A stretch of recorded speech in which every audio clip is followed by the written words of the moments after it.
We are on Superfly. We're on if anyone's Superfly. still listening, is anyone still listening? We should hope just you had show a all that Superfly. beginning because that's more interesting. How you're too loud, you're too soft, I can't hear you. What's going on? That stuff's more Absolutely. interesting. BTS. Yes.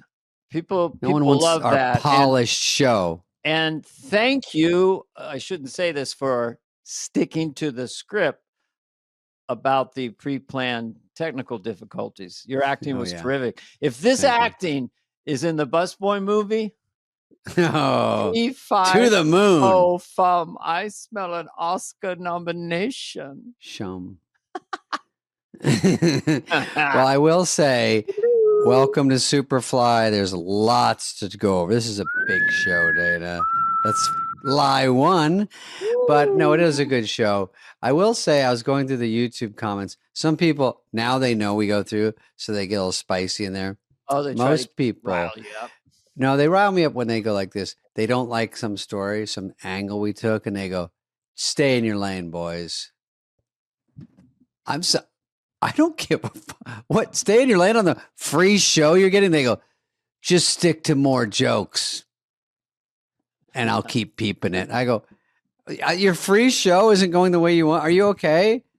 How about we do whatever we want? I know. And How about that? Does not sound like, the real Jerry Seinfeld. It does not. I believe that's someone using the name, spelling it with 2 Y's or something. Jerry. You think that's Jerry commenting? I don't think it is, but I see sometimes I'll see comments and it's Jerry Seinfeld or Tim Dillon or it's, and I go, hey, these are fake outs. Jerry's not. They're fake. Stay in your lane. It's not going to stay in your lane. No, I will say sometimes if you get crabby on the comments, don't cry too hard because you get tears in your iPhone. You have to put it in rice. Sorry. You have to put it in rice and then you punch somebody because you're so frustrated. Then you have to put that in the rice. You need 2 bowls of rice. God, talk about frustrated, Dana. I'll tell you one quick story that will bore the shit out of you. Okay, then I've got 5 bits right after. Okay. Loaded. I'm staying in my lane.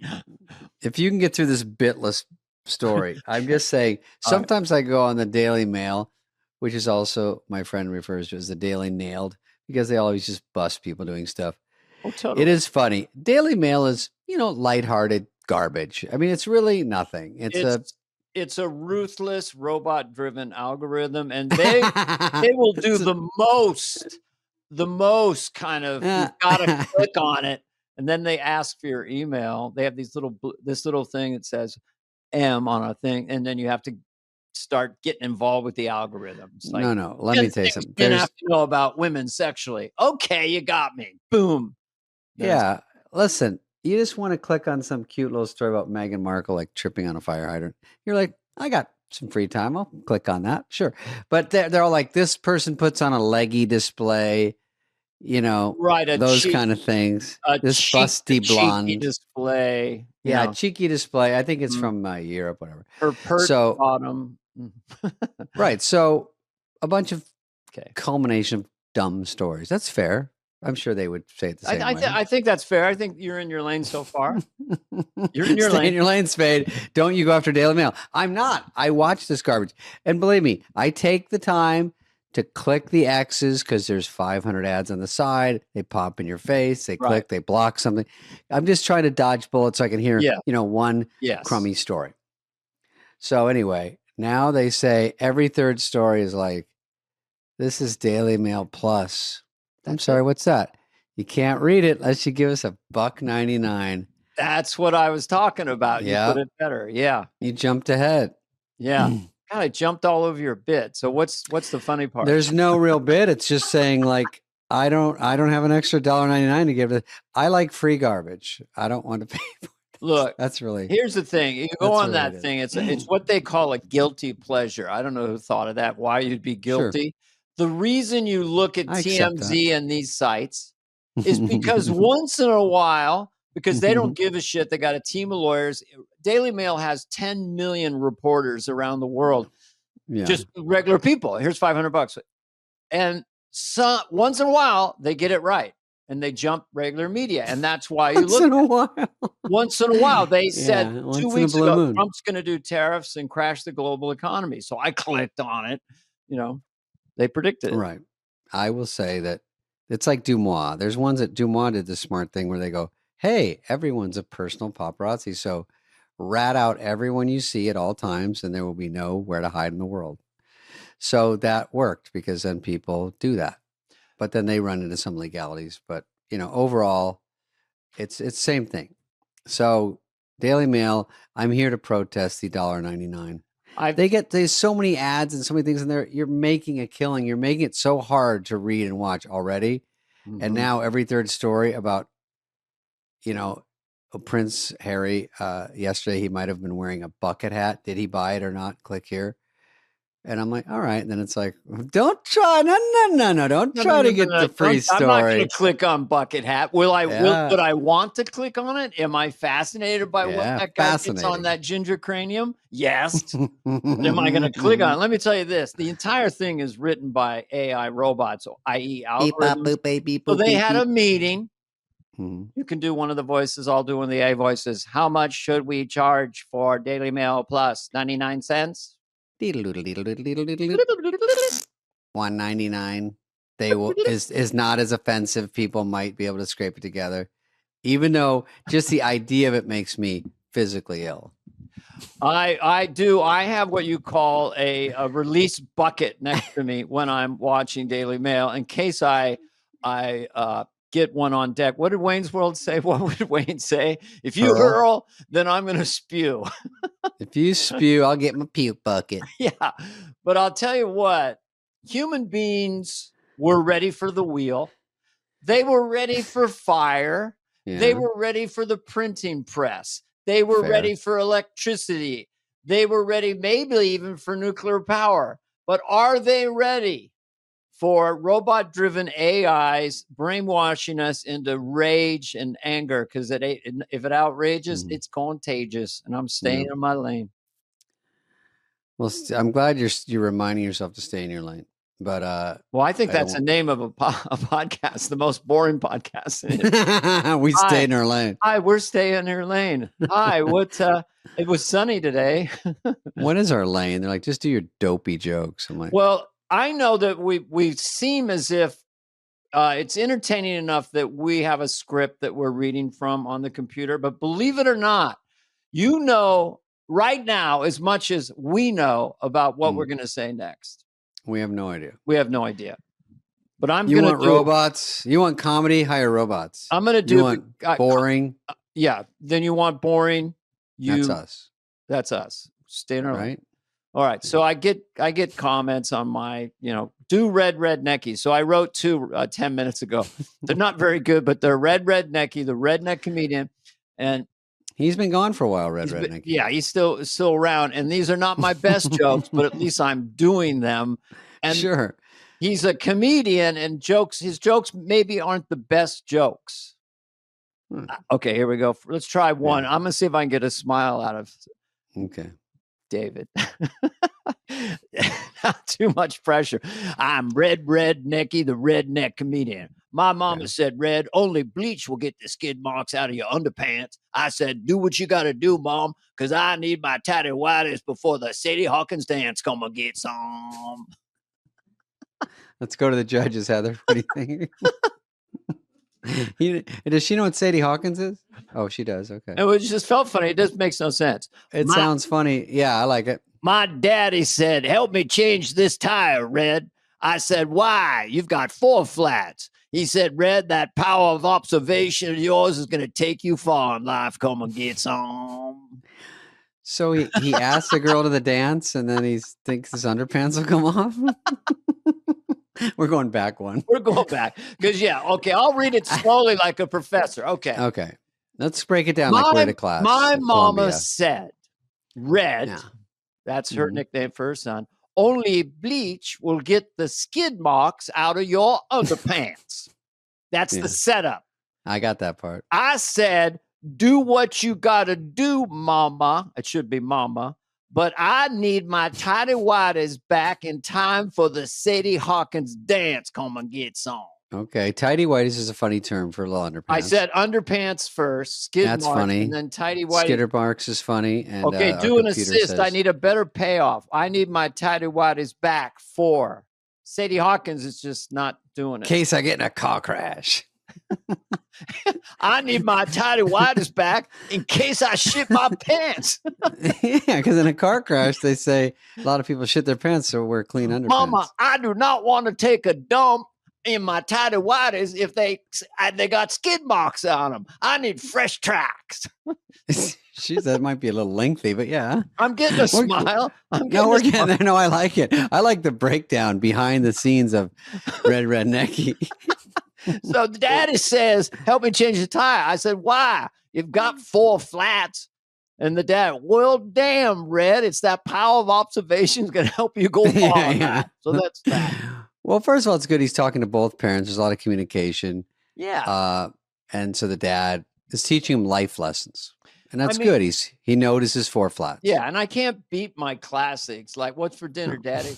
I said, Daddy, what's for dinner? He said, shit on a shingle. I said, this day just keeps getting better and better. Come and get some. They should be That's one of the best ones. That's one of the greatest jokes of all time. The best one was the first one, and it's a little outside the lane, but he said, I'm Rednecky, the redneck comedian. I met my sister. Only because mama turned me down. Come and get some. I married my sister. Yeah, I agree. That one is top 10. That's top 5. All right. I know. It's exhausting. I was in Sun Valley. I did a couple, Carson, getting pulled over. When you said last driving. week you said you were in Ketchum. And I didn't know if everyone knew that Ketchum was probably a beautiful city in Idaho. It's in Idaho. It's next to Sun Valley. And I'd seen the name Ketchum, but Sun Valley has, it's like Valhalla. It's all the celebrities and all the gorgeousness. Beautiful. And I assumed that Ketchum would be a shithole. But I got to Ketchum and it's gorgeous. And then I started reading up on the history of Ketchum. And it was about crooks and thieves would rob the bank in Winnemucca, Nevada, go up north into Ketchum in Sun Valley to hide out. And this one sheriff was so persnickety and so persistent, he would get a posse and chase the bad guys up into the town to catch him. But in that days, it was just Sun Valley. And he goes, they go, hey, sheriff, I don't think we're going to catch him. Let's go back to Winnemucca. He says, we got to catch him. You kidding? We're going to catch him if it's the last thing we do. In fact, I'm calling this part of Sun Valley Catch Him. Jeez, we're stumbling back into a Rednecky joke. You go to Ketchum? You got skid marks in Ketchum? So that's how Ketchum came up. These bandits would chase and have not had a bathroom break in 400 miles. You can bet they got skid marks. Yeah, thank you. This is a running theme. All right. I can switch to Carson because Carson killed so hard in Ketchum that I love it. And I don't know if I've done this one on our show. Okay. I like the name. I don't think I can top this name. Well, first I'll do a warm-up one. Okay. Sorry, officer. I didn't know I was swerving. I had a triple whiskey sour at Banana Dan's. Yeah, I like Banana Dan's. Banana Dan's, right? But this is the one that won the day in Ketchum. Won the day. Sorry, officer. I didn't know I was swerving. I had a double leaky giraffe at the Desperate Sponge. I'm laughing. Heather's drifting off, but Heather, she can't hear that well. She can't hear that. Oh, you can't hear Dana at all. She can't hear me at all. Then we got to get her a microphone. That's tampering your jokes a little bit. She laughs at all your jokes. But I saw I got a big smile at one of the great comedians. I laugh at it because what was the sponge one? Desperate Sponge. Yeah. I had a leaky Those are hard to come up with. You can do those wrong because there's some Desperate Sponge is funny to me. I don't think I can top Desperate Sponge. I've got a lot of feedback on it. This is for anybody who wants to leave in the comments. We started out Slippery Monkeys at the Hook and Crook, Two Frozen Soldiers at the Windy Summit. But now We have, a double daiquiri vodka up with a twist at the Desperate Sponge. Desperate Sponge is like, damn, how do you beat it? First of all, he's saying it like Carson is 88% of it. And then you just have to have a little funny puncher at the end. Funny name. Yeah, because it's some way of tapping into 1970s. Carson's pulled over that the drink places and the drinks, they send Carson to AA and he says, I had a desperate sprung and I had a leaky giraffe. Do you have a drinking problem? I think you have a language problem. There's no cocktail really involved. A lot of those places are closed now. I haven't heard of any of them. I've never been to any of those places. The Windy Summit is still there. Yeah, they're shutting down so many things. But Carson went to AA and he goes, I had a two slippery monkeys NA at the Desperate Sponge. I have a real question, a little out of my lane, but was Carson a sex addict? Yes. Have you heard that? I know a lot of things. I know someone who dated Johnny Carson for a year when he was 25. When he was 55, she was 25. He said she had a slippery nipple. He said, look, I don't know if this is true. I don't want to get sued, but he liked poppers, amyl nitrate. Yeah, take some of this and you'll come like a banshee. Oh, now I gotta laugh. Yeah, you're getting out of your lane. I'm getting out of my lane. I'm being blue and scatological today. Yeah. Let's go to clean stuff.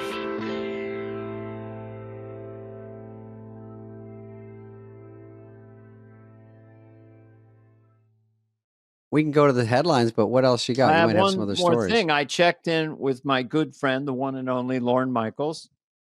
And Lorne, and I want to talk about the Goodnight incident with you in a second. Oh, yeah, that's right. But with Lorne, as you know, he's become very interested in the Lively Baldini thing. But I just wanted to talk to him about last week's show and who's he got coming up in April. So, Lorne, how are you coming? So he texted back, I think that Lively will probably settle because I think Baldini's got the upper hand. And I texted, yeah, but who's the host coming up? Lively's team thinks that his Baldini's claims will be debunked immediately. Yeah, but I mean, in May, or you have any guesses? It's set to go to trial in March. I think it'll get nastier until it gets less nastier. Right, but any musical guests we should know about, or any reunions? It's a classic sexual harassment. I think the evidentiary proof is there if you want to present it in court. He seems like he's not even answering what you're asking. Are you going to, I know, it seems like he's ignoring my text. Are you going to go to Amagansett this summer? Reynolds also has a countersuit that's going to come in, and Baldini will have to defend on both sides. Sometimes when he texts me, he put, I'm not believing what RR is saying. I'm like, is that Ryan Reynolds? Obviously. This is the kind of thing that if you like it, you like it. If you don't, you're like, right now, what percentage of people listening to us are right now ironing a shirt? Probably 18 to 20. Let's see some hands. Yeah. Phones are lighting up. Okay. I have a couple more. I have one last one. The Japanese guy in an earthquake. Oh, because you just got served that on a plate last week because there was an earthquake. But he got his building got retrofitted. He retrofitted his building. Okay. So he's a little cockier on the phone. Retrofit. No problem. So, yeah, retrofit. Not a problem. Retrofit. Here it comes. Retrofit. Retrofit. Retrofit. You okay for earthquake? Retrofit. You need both hands. Retrofit. And scene. I can't. You know what I have to do, David? No, the problem is you have to use two hands for that bit. The thing that you have an arm. The next time you see me on this, for this, I'm gonna have an arm because I'm doing too many act outs and I don't have a hand. It's too much. I couldn't talk on the phone. I have retrofit, no problem. Retrofit. Withstand earthquake, so. Or you need someone. You need like Heather to come there and shake the bit, like shake the computer. Yeah, Heather can be my sidekick, my puppeteer. All right, so the Morgan Wallen, we'll put this to bed. It's a big story this week. Biggest story in history. We're the final word on it because between the two of us, we've been to about 300 good nights. Yeah. Okay. So, first of all, let's break down the good nights. Did you enjoy the good nights? Because he just walked off. The good nights are the part of the show where you hear the doo-doo, doo-doo. Yeah. Like Cheryl, whoever it was, whoever it does now. Very play a piano. It means we're out of show, but we've got about 45 seconds to get everyone on the stage, say goodnight. You mention the host, you thank any special guests, you thank the music, and then you thank the cast, and then they do the credits and everyone hugs or whatever they do, right? And depending on the length of the show, the good night could be longer. Oh yeah, good. You know, people don't know that it expands or contracts. If they couldn't fit in a sketch, and we've got it. Okay, we're gonna have a fucking 3-minute good night. Yeah, exactly. The band keeps playing. So then there's strategies where you can die on a vine out the good nights because if it's 3 minutes and you don't know it. Well, so here's what happened. Now he's just like, see you later. I don't know. He walks right into the fucking camera. Half the cast members have COVID and he just got it. But look, good nights. If it was canceled, would you be sad? I mean, I know Lauren's a genius. You got to have it. The audience loves it. I don't mind it. Yeah. But the strategy of like this, if you're new, if you have a nose for the lens, your parents are watching, you want to get up front, but you don't want to look like a greedy whore. So you hang in the back and wait for your moment. What I did when I was there in the fall doing Biden, whoops.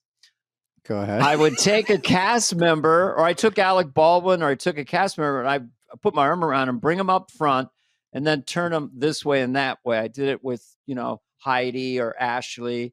Just show them off. Well, so that they don't have to be hungry for to have their mom and dad. Lens. And then I'd ask them, but my mom and dad loved it. What you want is the host to immediately turn around and do a beeline towards you and give you a huge hug on camera. That's the ideal situation as a cast member. But the host doesn't know what to do either. They don't know how much time they have. So they're just killing time and vamping. And then they're kind of eyeballing the monitor going, are we still going? So hug, hug, hug, kiss, kiss, kiss. You were great. More hugs. I try to stay in the back row. We've talked about this. If I was light in the show, I didn't deserve. A lot of times I wouldn't go to the good nights because I wasn't in the show. So I'm like, I shouldn't be up there. So that was my personal argument with myself. And I shouldn't really say this, but this guy is an incredibly nice guy and brilliant songwriter and performer. Shabuzi, what's his name? Shabuzi came up, and he's such a big person that he picked me up. And then he got someone pulled him in a chair. He got me on my lap like I was a marionette. And you're a puppet. I was a puppet, and he was too far ahead of me. Dude, Jacuzzi, when I saw him backstage, he is great. I thought it was Derrick Henry. He's really the hugest, coolest looking stud. I wanted him to be friends with him so I could walk around with the gentlest, nicest personality. He doesn't wear his, he looks like an NBA forward or something. Like his size of man is like, I don't know, 6'9", 260. Yeah. And then I don't even know if he knew me because I walked by and he goes, "What's up, pussy?" And I go, was he the music guest when you did Hunter Biden? Yeah. Okay, so maybe he picked both of us up. And we were both sitting on. Yeah, he put me in his hand like Stuart Little at the good nights. Stuart Little was huge for me in the 4th grade. Don't hit me with Stuart Little. Is Stuart Little the mouse or the little mouse somebody would get in a little pea pod and go down a river? Jeez, it was so fucking amazing. He made a pea pod a canoe. Yeah, fucking Stuart Little could do anything. It's pretty inventive. And they float. Well, I guess I should float and they. I don't want to troubleshoot the Stuart Little too hard. You were probably in 4th grade in the yellow book or the red book. You're still trying to figure out how to say C-spot run, probably. Oh my God, I've never been so insulted. Were you in the blue book? You're not in your lane, dude. Were you in the blue book? What's blue book? Does that mean there was a series of books where you got smarter, you got different colors? Is that the thing I felt bad because my brothers had dyslexia. So in 3rd grade, they were in the red books. There's the red, the yellow, green, and then blue, and then this secret society with the purple book. Is that the smart people? Super IQ. I went in there and they had a huge picture of you as a 4-year-old. I'm like, black and white photo. I was like, what? Yeah. Who the fuck is that guy? No joke. Me and the Vietnamese kid used to walk down to 4th grade reading and math when I was 2nd grade. So I don't want to over talk about that. But I will say this, to try to get some action. This was a panty dropper. We would do our times tables and you get like a sheet, 8 times 7, 56, 9 times 9, 81. You know, you just go through them, but I was good at times tables. So you get them and they go, teacher goes, just do it as fast as you can whenever, no rush, you know, it's not a contest. It was 100% a contest for me. The only thing I could win. So I would do it and you're just supposed to gently turn it over and wait for the class. I would finish it and go like this. And then I go, beep, ba, ba, ra, da, da. What's everybody doing this weekend? Oh, should I not talk? Are we not? Is everyone not done? Oh, so I shouldn't talk? Oh, shh. Oh, people are still doing it. Oh, literally every other person is still doing it? Okay. Shh. I'll just be, teacher's like, shut the fuck up. I'm like, no, I know. I just didn't know. I thought we were all equal. I didn't know my intelligence level was through the roof like a skyrocket. God, so I did it. And then I'm like, can we talk yet? It was so embarrassing. The loud turnover was really my signature move. Okay, 7 times 13. You have 1 second. 7 times 13. No, I don't. No. Dana, listen. Dana. 91. We don't. 7 times 13 is 91? Of course. Well, we don't go over. Whoops. Sometimes brainiacs come in bunches. No, our little test we did. I wasn't ready for that, by the way. Sometimes it was only single digit. Oh. But don't quiz me now. I was smart in 4th grade. I told you I'm dumb now. I always hated 12. I got one. 3 times 3, 9. Was 144, but I always hated 12 times 13 or 12 times 11. That fucked me up. The 9s have a good trick because they always add up to 9. You know, 81 it's 8 and 1. So I was the smallest kid in my class in 3rd and 4th grade, and my best friend was Clem. Smallest clit in your puss? What did you say? Sorry, it's an X-rated show. Clem Chen was my best friend, and we were both about the same height, and he was a math whiz. Wait, who was the other guy? Clem Chen was his name. My buddy. Oh, is he Chinese? I suppose so. I don't look at race. I just look at people. I don't see color. I don't see names. I don't see numbers. I don't see letters. Yeah. But he was Vietnamese. I had a Vietnamese kid named Shin Lawrence. And I just saw Shin. He came to a show. Remember, Heather? Yeah. Came backstage. I was on a plane once and Clem Chen walked past me. Clem Chen. Now, this sounds made up. Shin Lawrence is real. God is my witness. It was Clem Chen. He was one of my best friends, 3rd, 4th grade, and he was definitely a really smart kid, you know. So, and we were both tiny.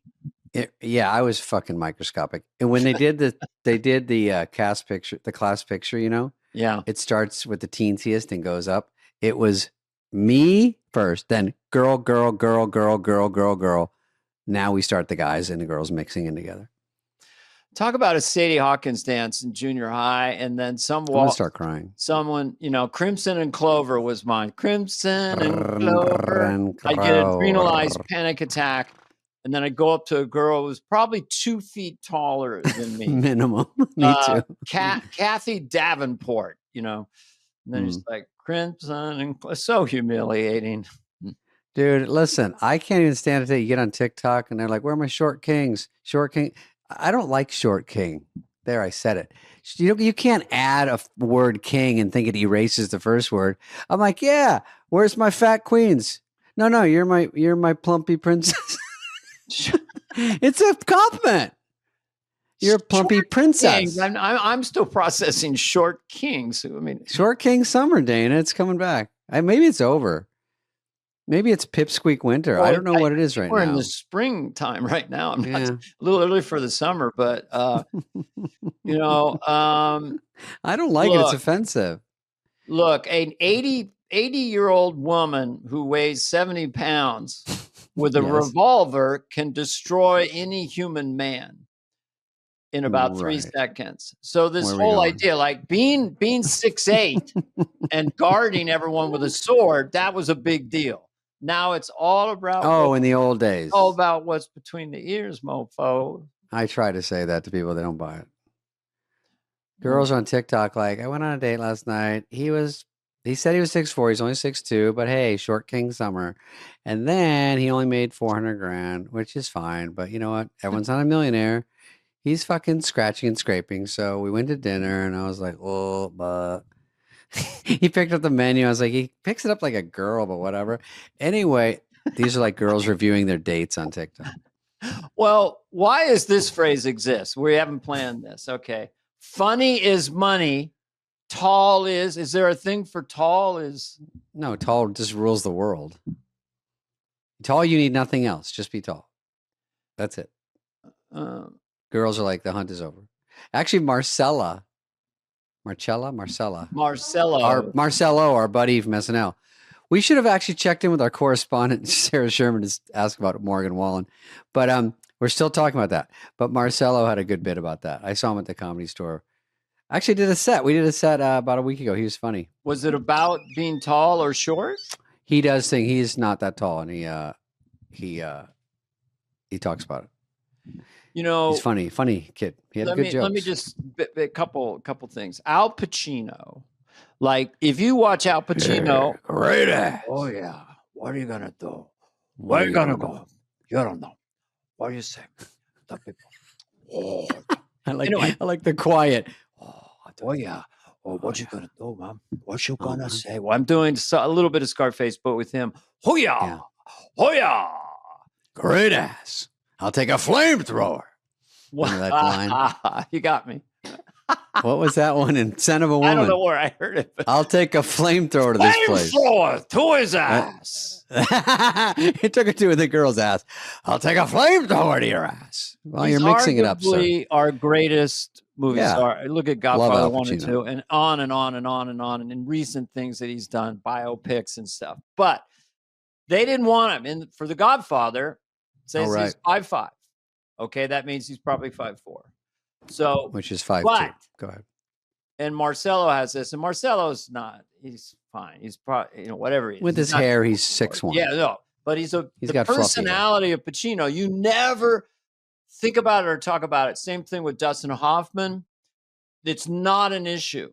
You just Tommy Cruise is 3'11". If Tom Cruise and I were barefoot and looking at each other, I don't think he's as tall as you. No way. No way. But no Dana's taller than you think. No. Every time I see you, I think I go, you're taller than I think. Tell you what, posture, man, posture. No, I also think you slump. Anyway, I slump. But my point is, Tom Cruise, who's at this point, let's face it, a freak as far as a filmmaker. He's getting there. He's going to be a bona fide movie star. One more hit. He's in the freaky level of our movie stars. So anyway, all I'm saying is whatever. I will tell you that to wrap it all up in a tidy bow, Morgan Wallen, my humble opinion was hot take. He just had to get out of there. Like we're explaining the good nights. I think he says good night and they show everybody and he waves. Then he hugs Mikey Madison and says, hey, great time. Take it easy. I got a boogie. And he split, I think, to go to another road gig and he had a private jet. But I think everyone took more offense than it was. If it was a regular, some of those good nights could have cut off by them. I don't think he's trying to be. No, the only thing he did was, but I guess, bother people or something. He Instagrammed or whatever he did. Yeah. Get me to God's country. And he had a private jet there. So where's God's country again? I don't know. It ain't in Manhattan, apparently. By the way, it was such a story that he has merch now, no joke, that says, get me to God's country. I know. Did you know that, Heather? Mm-hmm. We can pull it up if you want, but I think it's in the shape, if I have a keen eye, of the Coors logo. Old Coors. Right. Font. Okay. Yeah. But let's get to some hot stories. Fucking stories. Let's do it. We did it. We don't know these stories. We're going to try to figure it out. Mm-hmm. Oh, Katy Perry says she's going to put the ass in astronaut in a wild interview ahead of the all. Okay. Dana, I have a good question about this because I read about this. You know, all these females are going to space, right? Right. And there's probably 6. Okay. Okay. So there's Lauren Sanchez, we know. Katy Perry, Gail Kangan. 3, I think, astronaut. Maybe it's just all actual astronauts. So they go into space. So I'm reading this story. I've heard about this story for a couple of weeks. The training, the whatever. Mm-hmm. How many days do you think they're up there? My guess was 10 days. Oh no! I mean, this is Blue Origin. This is this toy. This is more like a toy compared to SpaceX. They are up in space for maybe 3 to 4 minutes. 11 minutes. Dana, don't undercut, and you should guess really high. And then I give you the fucking news, and then you go, "Holy shit!" I know, I blew it. Let's. Oh rewind. My god, 3 to 4 minutes. Rewind the. That's tape. A space trip. I'm like, you could just go on the World Trade Center and stand. Bad example. You could go to the Statue of Liberty and stand on the top. What else is tall? And just say, "I'm almost as high as they're going to be." So. I thought they went to fucking the moon or something. I'm honestly so stupid. Heather, what did you think? No idea. No idea. Well, you're training. You're going to space. It's this big a deal. How about this is an afterthought? You go, oh, you guys, yesterday was fun. We all got to go up in that thing. We kind of buzzed around, right, for 11 minutes and came back. There's is that what people are paying $250,000 a pop for? You go past the thin blue line of our atmosphere and you get into space and then you're weightless for a little bit and you're looking down. That's where William Shatner came off as a Billy Shatner poet. I can't believe I went into space. Spade is shocked. I will say that listen, it's definitely interesting. I think it's hyped up a little more of a big deal than it might be. It's definitely cool.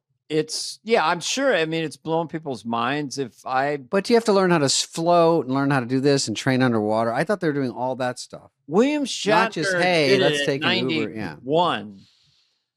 Yeah, so I think people can do it. I just think they're going to have to account for Lauren Sanchez, her, the weightiness of her. Excuse me. Continue.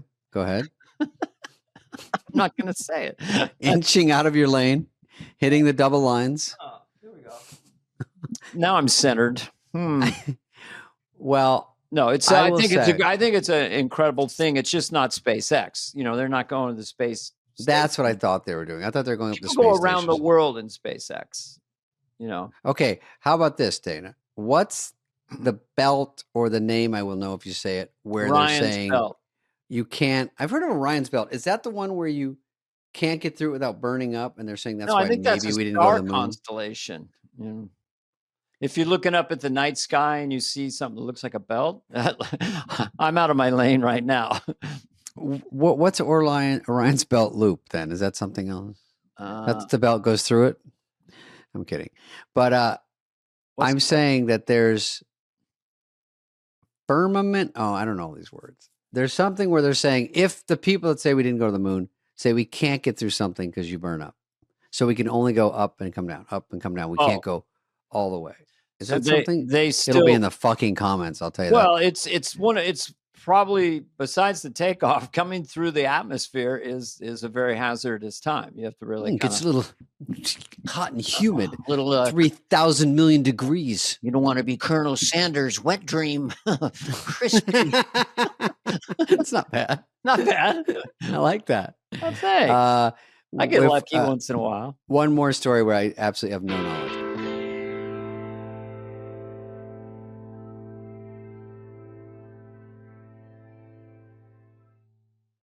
In other news related to this, a Mr. Lex Luthor gave a statement saying was he the guy in the tank? It was mine, all mine. Yeah. A Mr. Lex Luthor of Belgradia claimed ownership. I just ran into Rachel Brosnahan, and she is doing the new Superman movie. I hope it's not up against Marvelous Busboys. Yeah, she plays Lois Lane. She plays Marvelous. She's great. Mrs. Lois Lane. Well, wait a minute. You're not going to go up against Superman because I don't know if the movie's going to be good. No, but the trailer was fantastic because he's lying down on the ice and he's really distressed. He's been hurt and he does this whistle. And then you see this Super thing Dog coming at you, and it's Super Dog from the cartoon. So as a baby boomer, he's got a cape on, and Super Dog is going to drag him to safety. So I was already going to buy a ticket just to see Superdog. Oh, we'll see that, but you also get Rachel and Rachel Maddow. I heard Superdog says, Superman goes, Superdog, he will poop on you. It's like Triumph. Triumph, the insult, the comic insult dog. Yeah, is actually. Do you think he auditioned for Superdog and didn't get it because they go, no, you're too dirty. There is ice here for you to poop on, Superman. Yeah, that's it. He is actually the bad guy in the movie. I will tell you one thing they might skip, and Rachel's great, Superman's great. I like these movies. I think I saw Superman versus. Well, I like that already. Whoever, man. And they fight. And I don't like when they fight. And the fight scene is a half hour. The truth is, if you can't kill Superman, you have absolutely no kryptonite on you. None in sight. They just keep punching him. He smashes the building. He slides down, flies back. Why do we need a half hour fight for two people that can't die? I mean, it's fun, but let's keep it tight. I've seen it in the Marvel one. It's the Hulk versus Mothra or something. Neither entity can get hurt. All entity can take feel pain or die and recover in a 1/10 of a second. And it goes on for 45 minutes. They exactly. Thank you. You get it. Away like,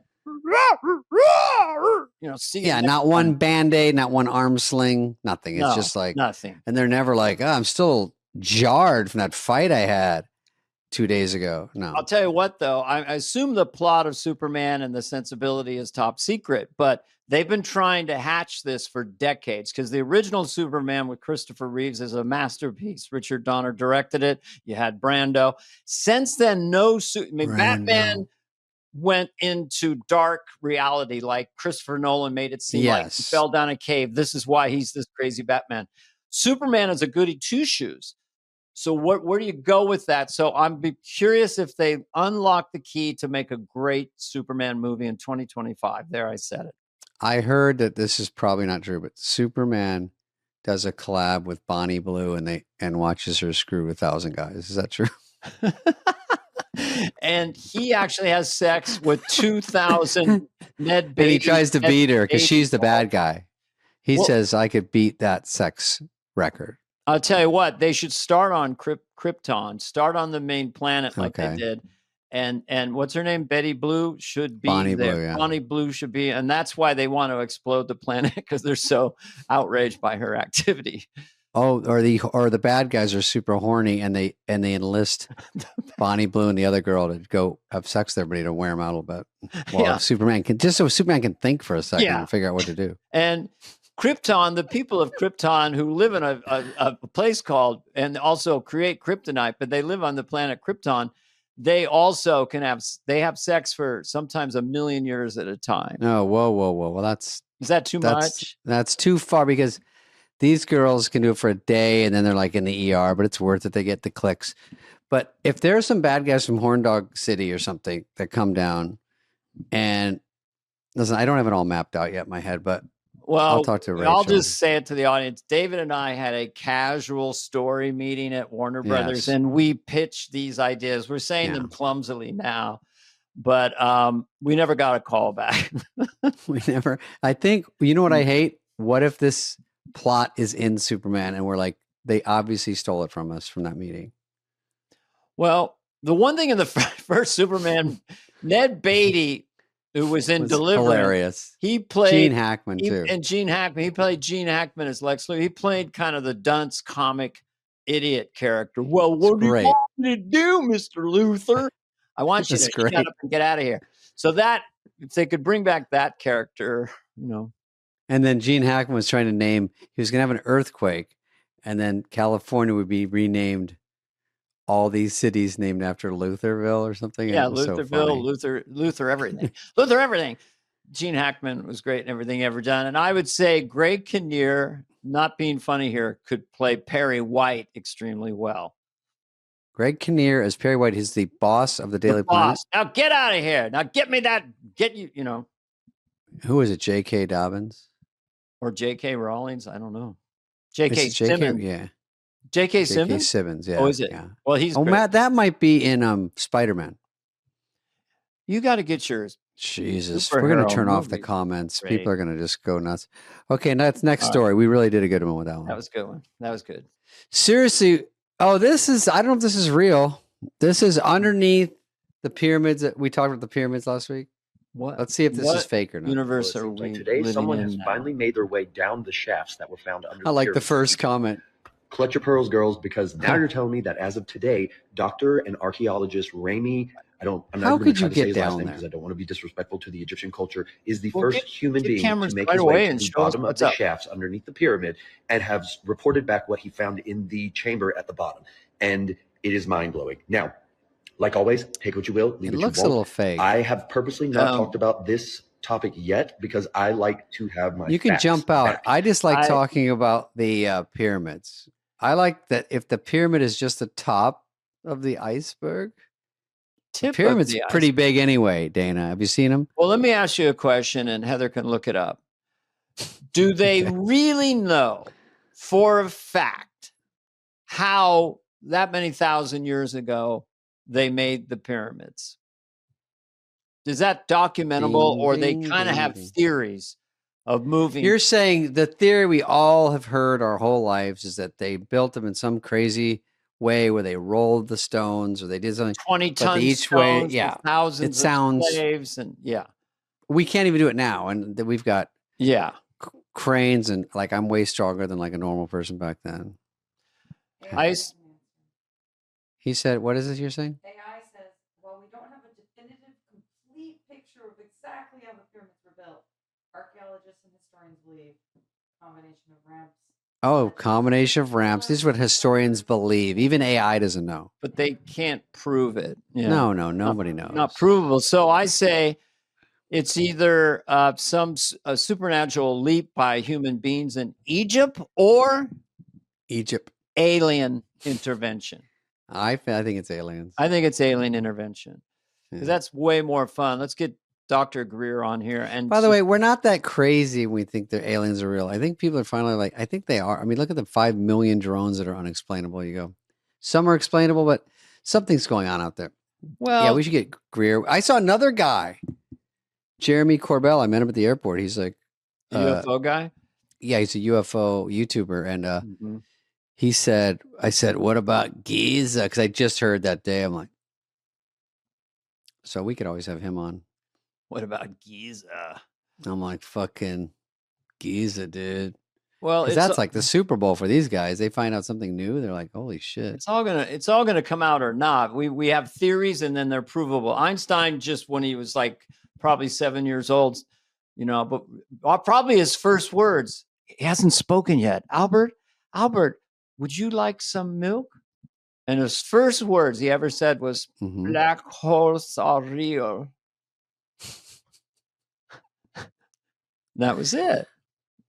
And from then on, and now we've proven that they're real. Einstein had theories of relativity, theories about gravity and space-time. Now we can prove them with our telescopes. So are those real? Do they all? Because I like the term theory. I didn't even connect that. They were just theories of relativity, and then that was proven. The time, space, and it was proven that if you go on a spaceship, the speed of light going to outer space, come back to Earth, you're the same age. Everyone's 150. So E equals m squared. We can theorize with string theory that there's more than one dimension that we're in right now. I mean, we have there is a fifth dimension. A fifth dimension, and they can sing harmony at a rate that no one has ever. Sorry, I still can't believe frickin' SpaceX is only going as high as the goddamn Empire State Building with Katy Perry. It's really bothering me. It's kind of, I got to admit, I mean, when you're sitting there about to take off, it's just a rocket full of fuel. You also know there's no pilot, there's no way out, and you're going to go straight up. Oh, I wouldn't do it. Would I pay 250 grand? No. Could you pay me 250 grand? Also no. What is your price? Because everyone has a price. I like when people go, I don't have a price. And they go, $1 million. I go, okay. $1 million to shit my pants on national TV? I don't think so. I would be so scared. I'd be like, let me out. And they'd be like, 5, 4. No, let me out. 3, too. Let me out. I'm not joking. Stop it. I'm going to sue you guys. But like we talked about Carol Leifer, like she said, even in 2025, if they do 3 female comics, like ladies' night out, they never go. It's true. With 4 men, they never go, guys are coming. Yeah. But now it's like, can you believe 6 women could be in a spaceship all together? But the truth is, they don't have to do that much. But also, I think they can handle it. Ladies with no gravity is coming to you soon. What will they do? Katy Perry, or they both said they're going to bring their glam squad, or they want to bring some makeup up there. I think they're just saying anything to be funny, or like, what are we expected to say? Because we're killing time in a press junket about going 100 feet up in the air. All right. What? Yeah, go ahead. Let's hear. I'm going to pitch this because it's about you and Theo. I'm going to make a couple calls. Okay. And I'm going to say it's going to be good for them. It's off the successful buzz of Busboys of the movie. No, the week before it's released. David Spade and Theo Von go on Blue Origin, which is a great handy little rocket. You go up in your wait list, then you open up your shirts and it says Busboys, whatever it is, July 5th. Oh, I think back in the day when the space shuttle used to launch, that there was maybe it was Sandler for Waterboy. They were trying to get an ad on the side of it. I think. I'm not even joking. Wow, I think. That's interesting. It would have been great. Yeah. Because they had a lot of pull back then, and that was a big deal. Space shuttle. Space shuttle still go up or no?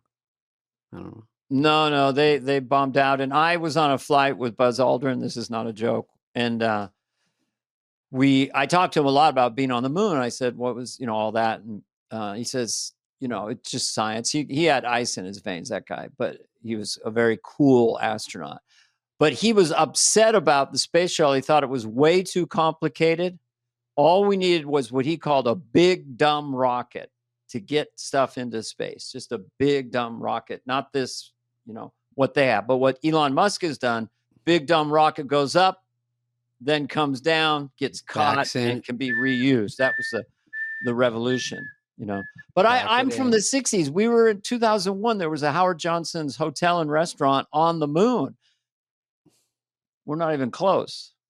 When was that? Oh, in 2001? That was 1968. And that was in that movie? Yeah. Movie? Civilians could go to the moon, and there's a moon hotel, moon base, and it's all cool. That I would like to do. Drag. I'm not going to the moon. Yeah, it's not bumping. These people.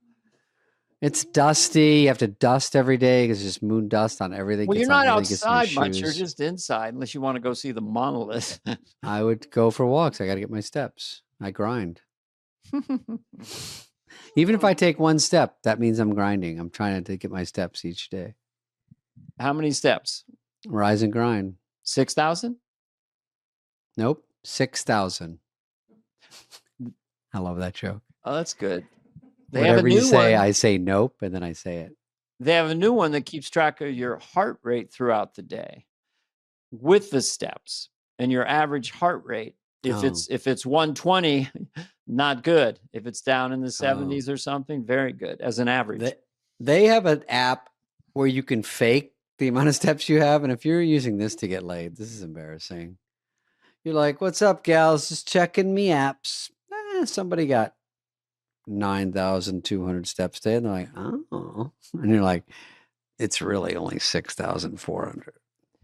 Well, here. Who needs that app? Who does that? And by the way, that app is not selling well. As Biden would say, and guess what? By the way, no, I'm being real here.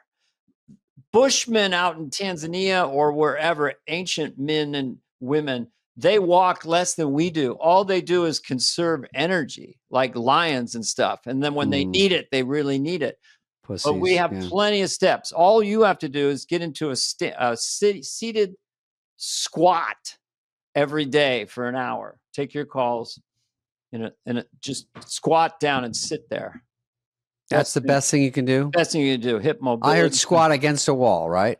Well, or if you could do it out in the world, you just squat like a Bushman. Like that's how people sit. I think some Asian people sit like that when they rest. You sit down. Vietnamese because you're in the rice paddies, and so you need to make a chair out of your lower body. But is this good for your body? You say it opens up your spine. It's good for your body. Would it be good like we're doing it now? Probably not. But if you did it throughout your life, young people understand that mobility is a huge part. There's strength and endurance, but there's also mobility and you got to be loose, in the hip joint. I'm wound so fucking tight. Yeah. All right. On that note. On that silly note, anyway. People don't like me preening and looking at my hair. I can't help it. I see this fluff over here. Well, you guys do a podcast because anyone could do it. And by the way, so when you're doing it in this situation, you're seeing yourself on staring yourself the whole goddamn time. Here I am, just for the fans. Here I'm looking at David. Ha ha ha. Here I am checking myself out. Here I am looking up at you. The thing is, we don't look directly into the camera because I'm looking at Dana. But if I look in the camera, I look up here, which looks more realistic. But camera. I can't talk to Dana without looking at him. Camera, David, me. Heather, Katy Perry on the moon. Greg Holtzman, Heather. David. Rats in my infested mansion. Gail King. You got me on that one. She's on the rocket ship.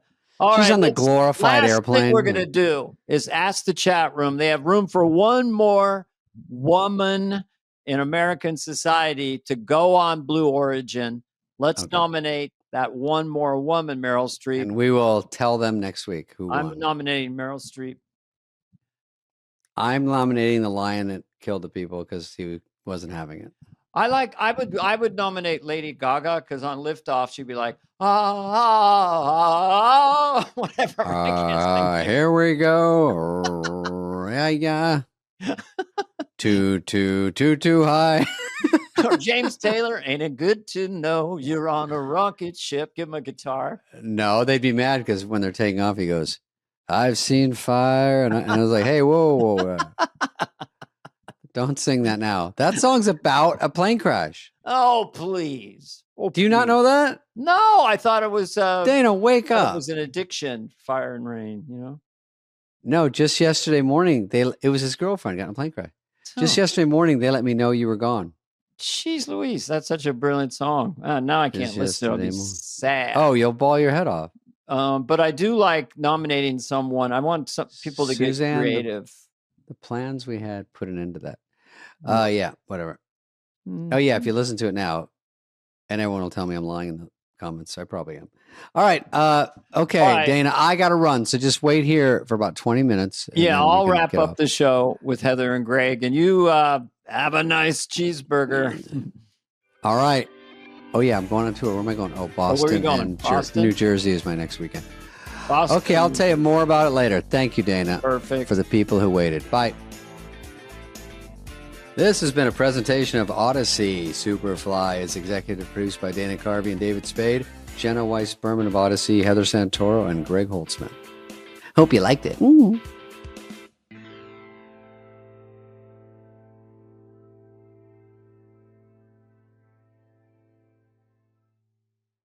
It's called a rabbit hole, David. We went down it. But it did remind me of, I have not been to the Funny Bone in Yugoslavia, but I did do the Brea Improv last week to get ready for the tour, davidspade.com. And yes. Yeah. So I do the tour, so I have to warm up. You've done this, Dana. You go to clubs, but you have to mix in some new stuff, so it's a little tricky. Well, especially when the special comes out.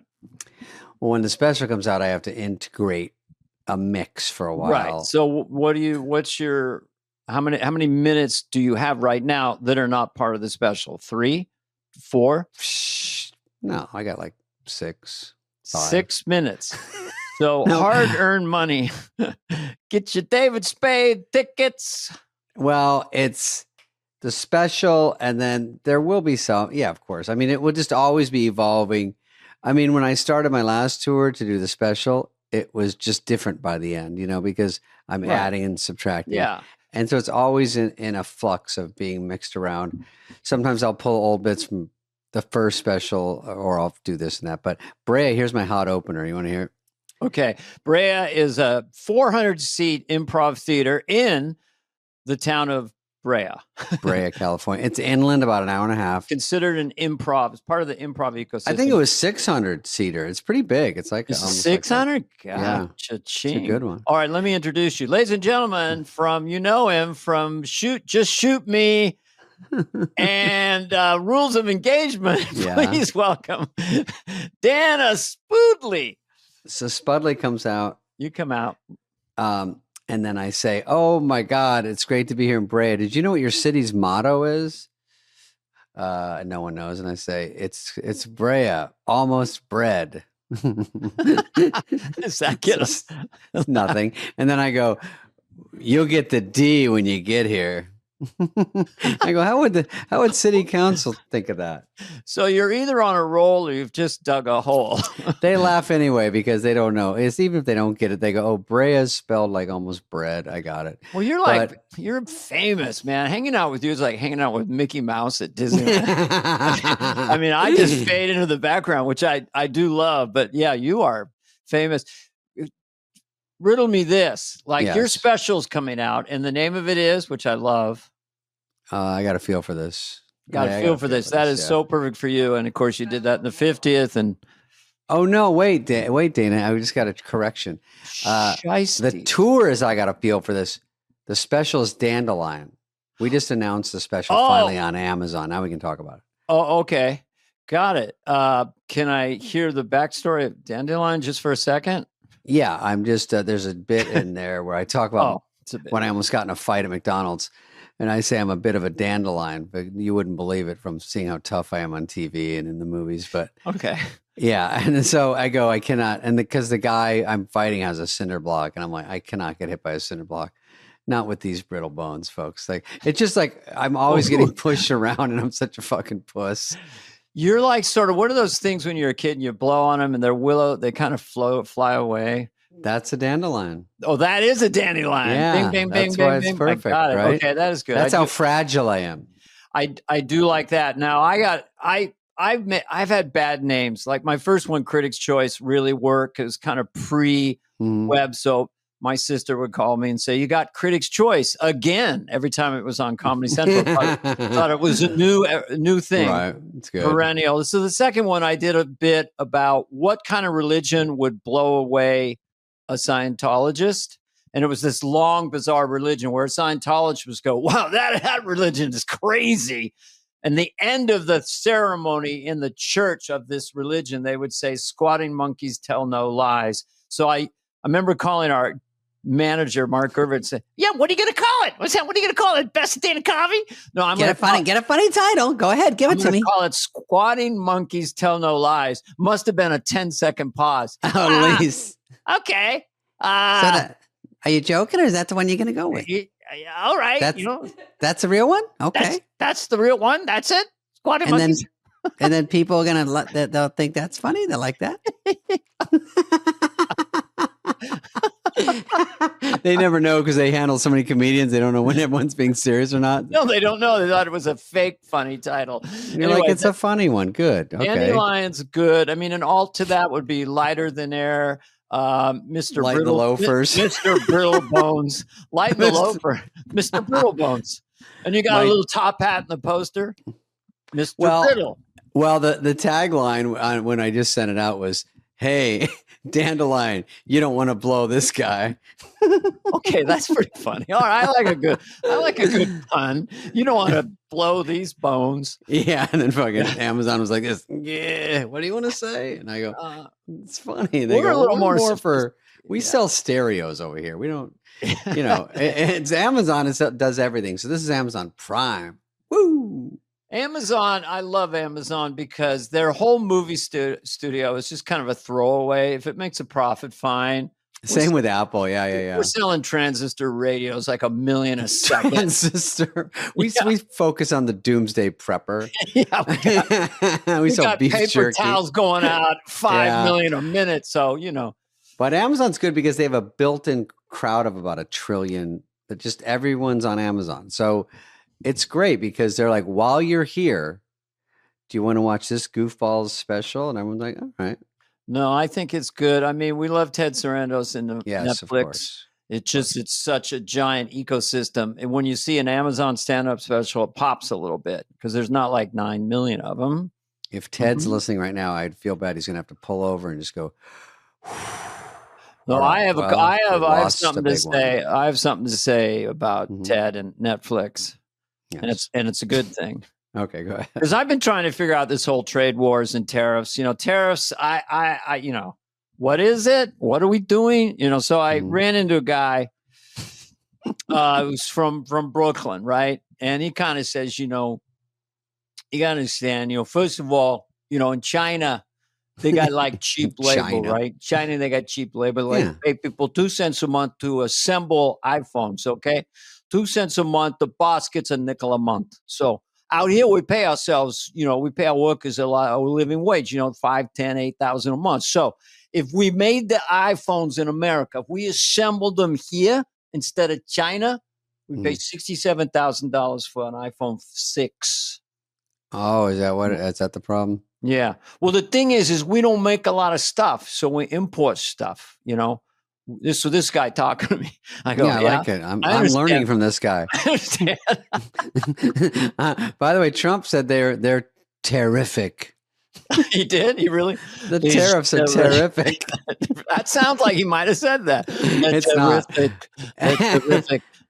But this guy goes, here's the thing. America, we don't got a lot of stuff. So we got to get from other countries. We get our bananas from South America. We got our avocados from Mexico. We get transistors. China makes us solar panels. What do we got? We got what they call services. So what we're going to do is give everybody in the world a free 5-year subscription to Hulu. Hulu. That's what they're giving away. You give us our bananas. You give us our solar panels. And we use Netflix in Europe. Free subscriptions. And I'm calling out Ted Sarandos today via this guy I talked to the other day. Okay. And remember, free subscription. That's our big thing. Netflix and Hulu. This is what we make now. Yeah. We don't make tires. We don't make steel. No, it's true. But I think Ted might help you out on that one. If you could connect him with that guy.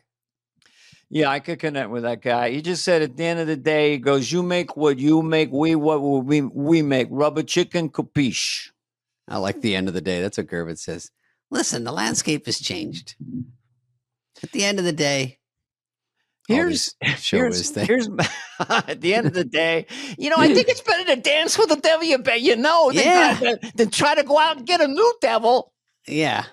Dance with the one who brung you. There's no shortage of devils. So if you're seeing one, just cozy up to that devil. You don't want to get a dandy. Yeah, the devil you know is better than devil you don't know. Mm-hmm. How about this one? David Spade, afraid to fight back. Yeah. Just David Spade, constantly angry because his dad left him. David Spade, a hot oven. David Spade, road rage extraordinaire.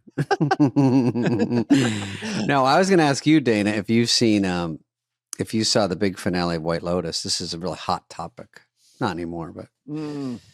I did not see it, but tell us about it.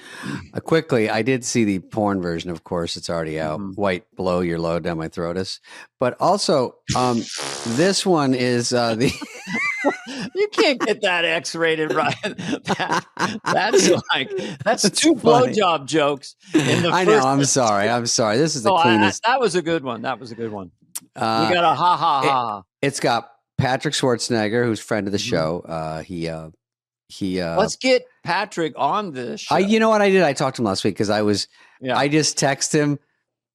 I just put filth in all caps because the show is like getting really dirty at the end. Mm-hmm. And he winds up, these are spoilers. So if you haven't seen it, I don't know why you'd still be not watching it yet, but he and his family are one of the 9 storylines. It's a little hard to follow if you're simpleton like me, but he is part of a family where he does drugs out there. There's these 2 pretty girls, one has buck teeth, and he tries to do a threesome or foursome, but his brother is part of it. And it gets a little itchy because in the Truth or Dare, they make him kiss his brother. And it even gets a little more than that. But So that's pure filth. Yeah, I know you're like, Baba, why are they trying to? White Lotus is a big franchise. I mean, why are they intentionally trying to destroy White Lotus? Well, it's where do you go from there? So this one has a little incest. So that's my theory, but it is a good show. You're right. I don't know if they need to go that. It's a great show. Everyone wants to push it. The girl we just mentioned, there's a cute girl, Amy Lou Wood. Yeah, everyone loves her. And she has what's known on the streets as buck teeth. But I think everyone thinks they're super cute. And even dentists have chimed in going, we should wrangle those in. But she refuses to do it because it works for her. So, well, she has a cute kind of a cute bear or puppy dog face and sort of full cheeks. Yeah. And thick hair. So they don't. Beaver. Yeah. They're not. If she lost a lot of weight, it'd be like, what are those teeth attached to a human? It's all teeth. Most of her weight is in her teeth. That's what people are saying. Now the guy on the left needs to button one more button. Nope, he needs to button one more down.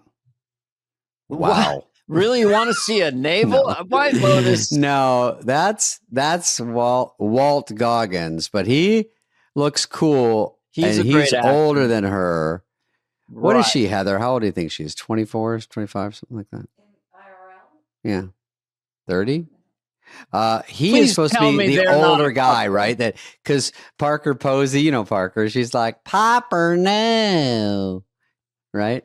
She's Popper 31. Posey. Oh, okay. Parker Posey is great. She's in it. And of course, we should drag her on here just because I knew her in the old days. We did Coneheads together. Meet.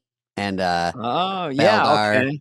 Okay, we've got Patrick Schwarzenegger. We've got Parker Posey. We've got your new special called Hot Dandelion. Yeah. And we've got this girl who at the end, Leslie Bibb is in it. Yeah, there's a ton of people in White Lotus, but this girl with that guy has got an anger issue from growing up about his dad. And in the finale, turn your headphones down. Okay. Do you not know? Do you not know? No, I can't even tell Heather. I haven't watched one episode, but now I'm it's ruined for me. You're going to close your ears? Are you going to watch it? Yeah. Okay, I can't tell it then. But I will say, she, unfortunately, someone shoots at him and Bucky bites a bullet. I'll just say that. Sadly, she gets a straggler. You don't take out a cute young woman. I know that everyone got mad. Everyone likes her. That didn't happen. Now tell us what really happened. Because Patrick Schwarzenegger has a crush on her in the show, and his brother, right? And he has a real thing for his brother. I can't keep track, dude. I can't even tell you what happens. You're not ready, but it's not that bad, but it's bad. You know what's huge right now globally? Gunsmoke, the Western Gunsmoke. No, is it? It's huge, billions of minutes. I mean, I'm watching Westerns, I'm watching housing shows. I'm not watching this filth on. This is pure trash. I don't like White Lotus. A drug. Hang on, Heather's yelling. What is it? They'd all taken a drug and were drinking all night. They were all really fucked up. No, they were really fucked up. But I will say, she's saying when the guy gave Patrick a hand job, his brother, he was on drugs. That didn't happen. It didn't? No. He said it did. The guy says, the girls tell him, why did they? No, but the girl said he did it. And he goes, no. And then the guy said, I just did it because I knew it makes you happy. What? Dana just turned off the podcast. Dana. No, I'm just checking it out. All right. Nope. Okay. All right. I don't. And then Emmy Lou Wood almost gave him a BJ because she thought it was a log of wood, so she wanted to chew on it because she's a beaver.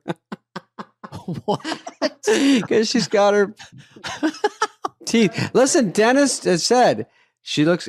Everyone thinks she's hot, so we can make fun of her. Most teeth, Dana, are vertical like this, so hers are more horizontal, but. She didn't fix them, and everyone's saying good because finally one person looks like a real person you'd see at the mall because their teeth are like that, but everyone's still in love with her. Well, Here's the thing. Let me break this down. Yeah, break it down for me. What's going on? It looks cute now. Later on, your jaw alignment, you're going to get TMJ and lots of pain in your neck. And they're cute, but it's not the way it was meant to be.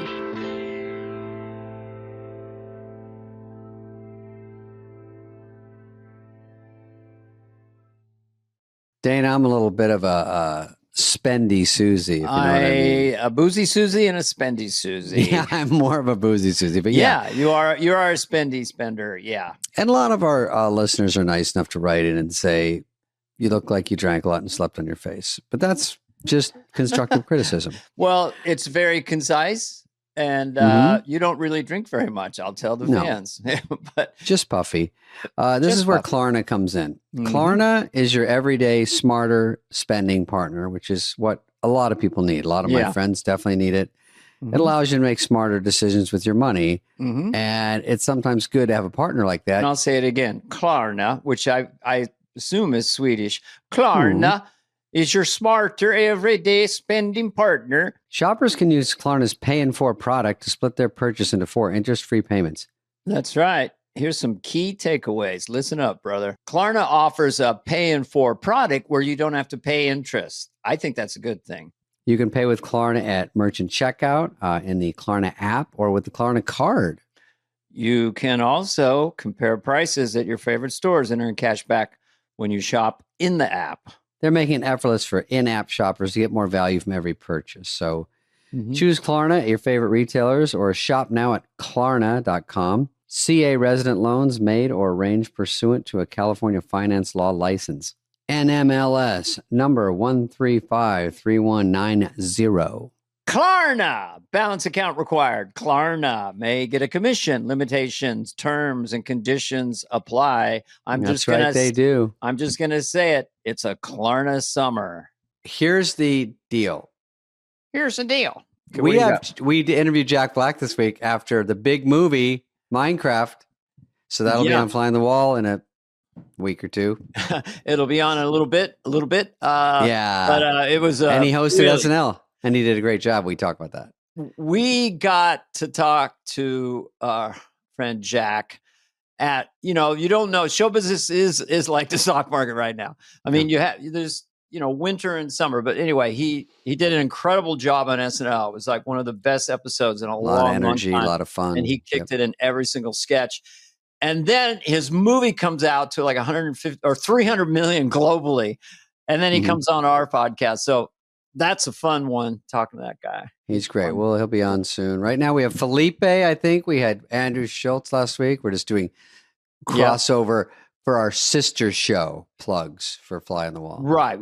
I still today run into people. What? We have two. They don't know. We have two podcasts. Fly on the Who, Super What? I mean, they don't, maybe it wasn't the best names we ever came up with. They're good. Why? Because they're too similar? It's supposed to be sort of. They're both at Fly. It was Super on the Wall, Fly on the Who. I know. Nobody knows. Dandelion Plus. Dandelion, Daffodil. What is that? By the way, it's not even on Amazon until May. I don't even know why I'm supposed to plug it yet, but I don't. It's not until May. Upcoming is Dan Soder. One of the most talented people we've had on the podcast, actually. He's another one bubbling under. Funny and talented. And he's in that world of Shane Gillis and just that ecosystem of comedians in their early 40s who are playing stadiums. He's playing theaters. Yeah. He's playing chess. You're playing checkers. Okay. Yeah. What else happened to you, Dana, before we get to the stories? Because nothing happened to me. Nothing fun. Let's see. Last night we were going to get at Billiards, we were going to get sort of this lean chicken with rice and stuff, but it was closed. So we got small pizzas from this other restaurant. So pizza's kind of a treat for me. So I had margarita pizza. I know see that on the news. Okay.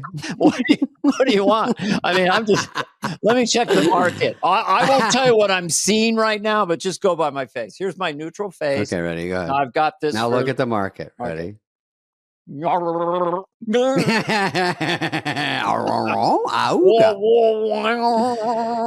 Is it? I don't want to talk too inside baseball for the market, but is it this way or is it that way? Well, give it a minute.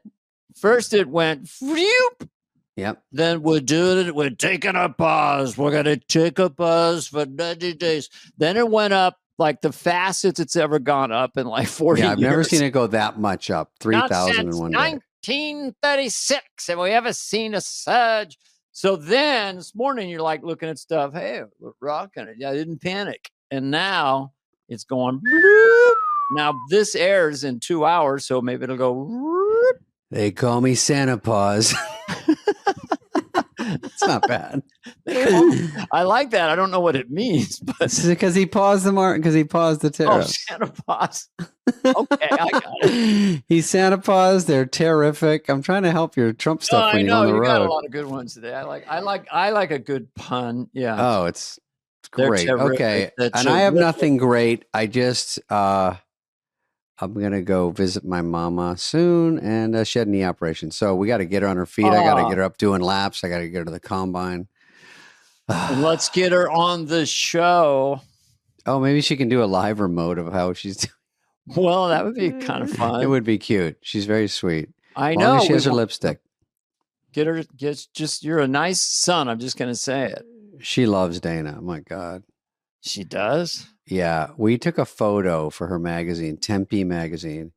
When I was kind of newer on SNL, and I had to ask Dana, Heather. It was horrible. I know. Yeah, you were not David Spade yet, and this guy came up to me. I wasn't even sure who you were, but anyway, you said this intern asked me, can we get a picture? Literally asked him, can we get just a quick picture for the cover of my mom's magazine? And you were like, okay.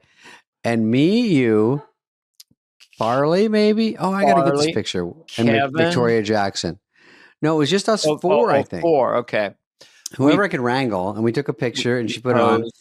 We didn't have a ring light. We didn't have ring lights back then. And I'll try to get it so we can pop it up here for when it airs. So. I got a magazine cover this weekend. I was doing a gig up. That's right. You did interviews too. Well, you're at a meet and greet and someone came up and just said, she had a big camera. You're on the cover of Monterey Weekly. Oh. I get fun. Okay. By the way, I did once in a while, your mom and I text. Just don't be alarmed. We check in. How's Davey? Okay. How's my sweet Davey? But when you're coming to visit her and she knows you're coming down the block, she says every time she puts on George Harrison's "Here Comes the Sun," and she sings along with it. Oh, that's nice. Here comes one of my Here sons. Comes the sun. You know, it's funny. I'm playing celebrity theater in Arizona, where I'm from. Mm-hmm. I'm playing Tucson and Phoenix. I've never played Don't Tucson. Play your hometown, fool. That's what I'm saying. Is it last time I went, the green room had more people than the audience. It was like my mom's going, I just have plus 300. Is that a problem? Oh, but Sheila wants to go. And it's this thing. My dad used to say this thing when their relatives were coming over. Oh, the Holmans are coming over. This was when I'm in my 20s. And I'd say, the Holmans? And he would say, oh, Jesus Christ, you know the Holmans. I know. So this has happened throughout. So you'll be there. Your mom will be, these are the Persnicketies family. Yeah. Who? You know them. You know the Persnicketies. Oh, don't be like this. Don't be ridiculous. This is Bill Wilson. Sorry, they're not in SAG. You took wood shop from him in 4th grade. He doesn't have a thumb. You remember. I do have a guy now, one of my buddies, and Heather will laugh at this. And he's going to hear this. He does the classic, hey, how do I get tickets to Spade's show? She goes, you mean online? He goes, yeah. I mean, I could go online and just buy them because I want to buy them. But can I give you my credit card and then you can buy them? I don't understand. That Heather will press the buttons or so it would be like, I think the answer is supposed to be, we'll just leave you two. But it's this whole rigmarole of like, okay, here's the 3-digit security code. But if this one doesn't work, call me and I've got an Amex. And then let's go back and forth until we figure out. And I want them close. I want to sit close. Right. And I don't want to ask, but I've got 67 guests with me. Could we come backstage before the show just for like 20 minutes? And then 10 minutes after. and Timothy. Just to tell you it was funny. It's so all funny. Right. God bless them. No, it's fine. I give everyone tickets. Fine. I don't give a shit. Tickets. Okay, let's get to the hot stories, Dana. We got some hot takes. Yeah. Let's see. What are our takes? I can't see. Oh, there it is. Okay. Oh, okay. This is more your world. This is basketball. Ja Morant, great basketball player. Brilliant basketball player. Has a habit when he does something good on the court. He was starting to make his fingers go like a gun. And he had been busted a couple times last year with possession of guns or taking pictures with guns. Like Snapchat with guns. Yeah. Taking pictures. The NBA wants its, image to be a certain way. So he got in trouble. He got suspended, I believe. And now he's back. He was doing this again. And I guess they said, okay, they don't want to do that. So I guess now he's pretending to throw a grenade. I think what he did is he did the finger guns after he made something. Yeah. Like 2-2-2. And then I think, here's one. Okay, let's see the grenade. See what it looks like. This is the grenade one. He takes it a step further. 3-pointer. Boom. And he throws it, and then he does goggle eyes. That wasn't that bad. Throw the grenade and then goggle eyes. What's the goggle eyes? Goggle eyes is just supervision. Curry will do it sometimes. A lot of what does that mean? I have night vision? I got supervision. I'm 40 feet away. Oh. God, they love themselves. No, not goggle eyes. Then what is it? Covering his ears. I couldn't see. He was covering his ears for. Oh, okay. Oh, for the boom. From behind, it looked like he was doing the goggle eyes. Oh, it could be the boom of the grenade blowing everyone up in the audience. Right. Well, the problem is. Say that again. I want to see if it's actually covering his ears. Well, it's microscopic on our I don't believe dog shit thing here. It's so tiny. He's a 1/4 inch high in this. Okay.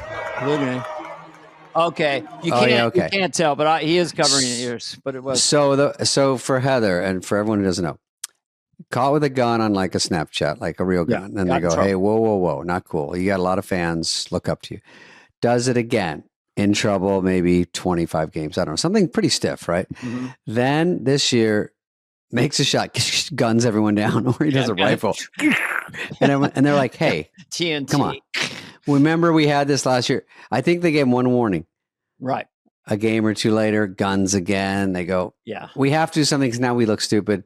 It's not that bad, but listen, come on, guys. So maybe they suspend him. Then he comes back and does or they fine him maybe. Like does he's goddamn grenade. So here's the question. Did the grenade get it? Do they want him to stop doing the grenade? Now we have a thing, the Ja Morant celebration package. Guns, machine guns, rifles, knives. Depending on what he does. Yeah. If he gets a dunk. He does an AK-40. Yeah.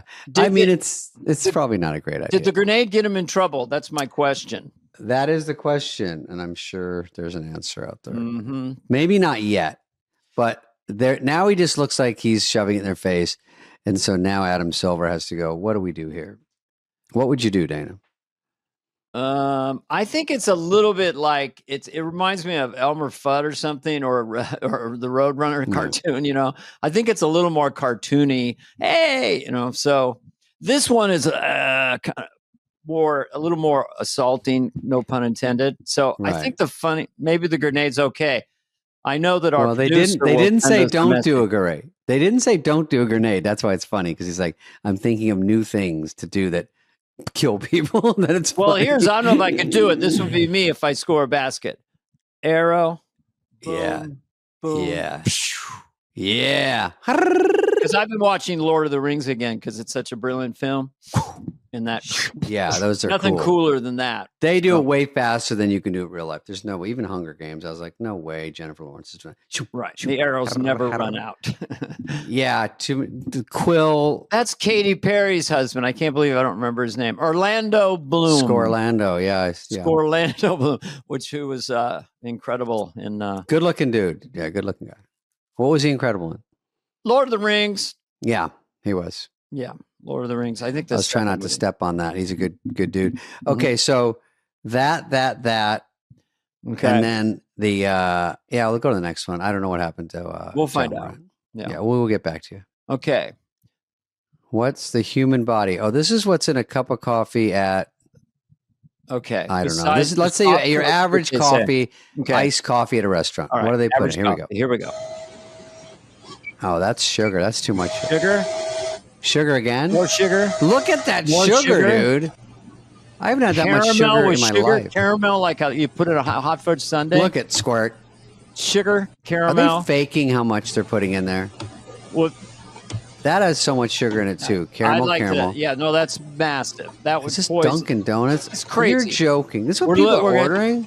It's like 8 ounces of sugar and caramel, then ice. 5 cubes of ice. Yeah. Almond milk. Okay. A splash of almond milk. Where AMSR, there's more ice and now more syrup on top. That looks like chocolate. A little bit of coffee. I think that's is that coffee? It's 50% sugar and caramel. Oh my god! Just go to Dairy Queen and get a freaking milkshake. I mean, that's exactly. And people think I just have my coffee. People. Yeah, that has to be 40 grams of sugar in that thing. Right. That's the problem. You know, what happens is wisdom or knowledge alert. When you wake up in the morning, your blood sugar is essentially flat because you haven't eaten anything for 8 or 9 hours. Now, if you light it up with one of those milkshake coffees, you're going to spike way up, then go way down. Then you're going to have to eat some more sugar. And that's how you're going to be on this roller coaster all day long. So do a tiny piece of sourdough toast with almond butter on it. Protein, thank you. You've changed, Dandelion. Heather, you might want to tilt this up. I'm going to go up. Spade's going up on the knees. Here we go. Watch this. And then we'll do the next one. Okay. These golf shirts are always too long, but, you know, we're not going to fix that. It's a problem that I have with shirts as well. They get a little too long, and I don't know how long it's supposed to be. Past your ween? I don't know. No, there's a sweet spot where it's just long enough so it doesn't ride up, but it's not so long that you look like you're wearing your older brother's shirt. My wiener is my sweet spot. All right, here we go. This is what's going on.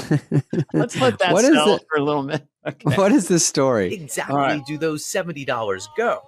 Oh, the $70 for a ticket. Andrew McMahon agreed to share those usually secret details for a show. Here's an example of like a deal memo. His team just blacked out exactly which show it was. What do we have here? To start, the band set a ticket price of $56. There's a gross potential of a couple $100,000 being made. But out of that $200,000 in ticket sales, half is deducted for venue-related show costs. $37,000 in stagehands, leaving the band with a $100,000 payday.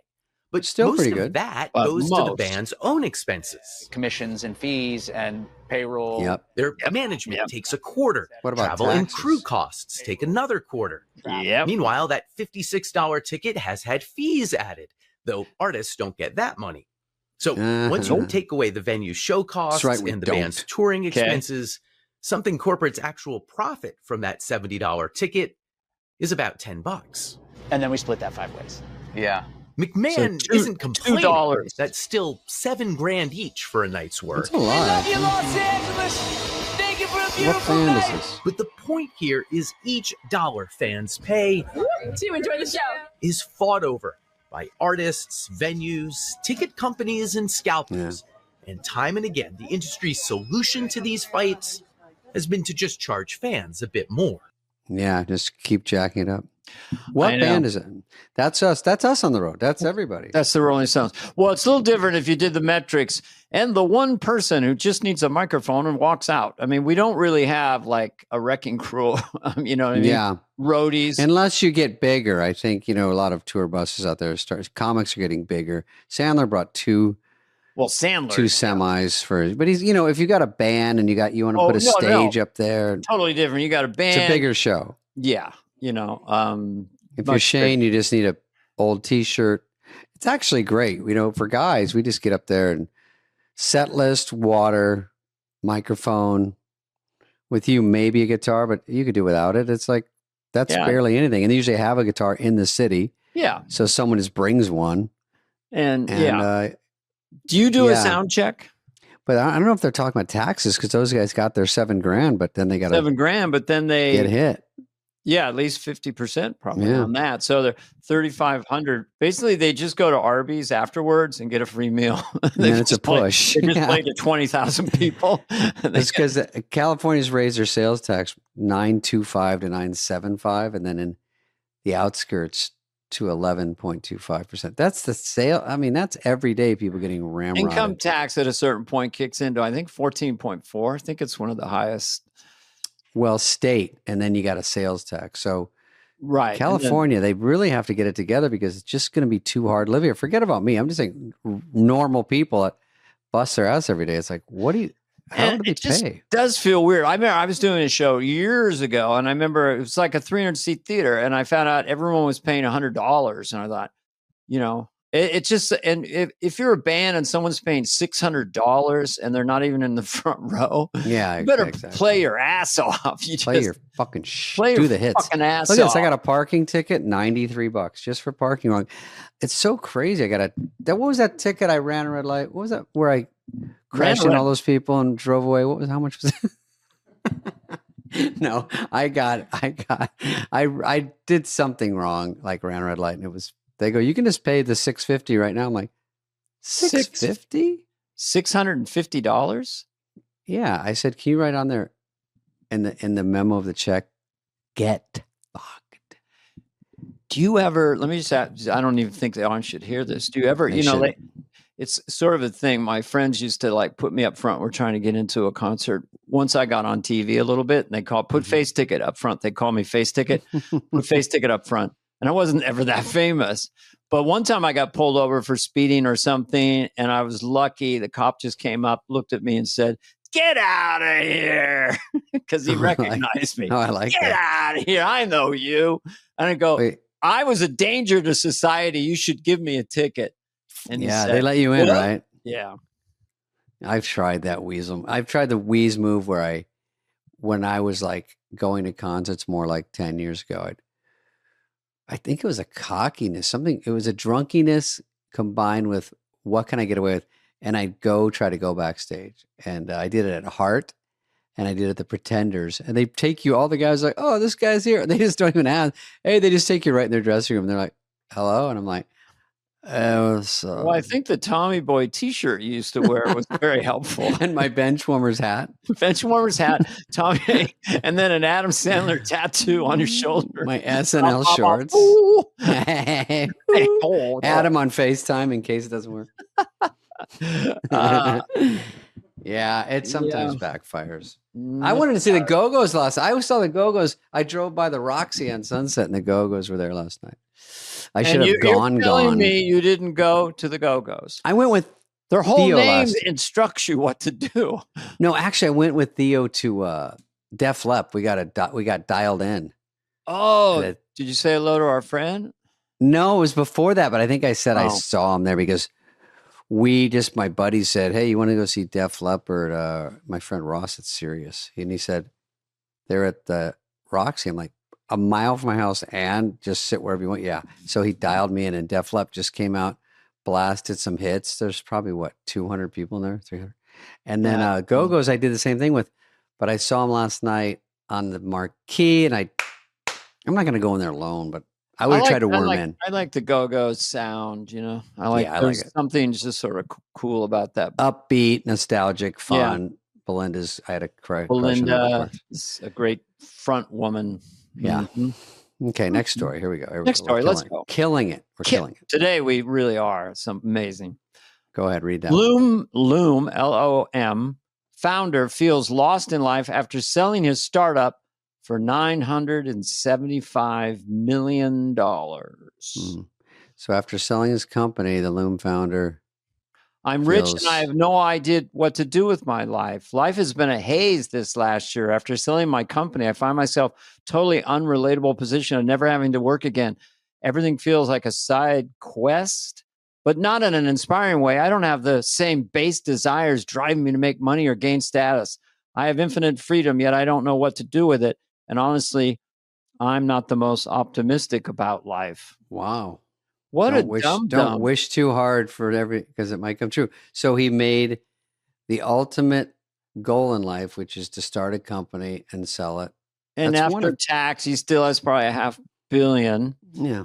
Put that in a 5% account. So he's making like $20 million a year. Buy a couple Fat Burger franchises. I mean, it's funny because just out of habit, the guy's totally set, but he's probably going to go invest and just for something to do.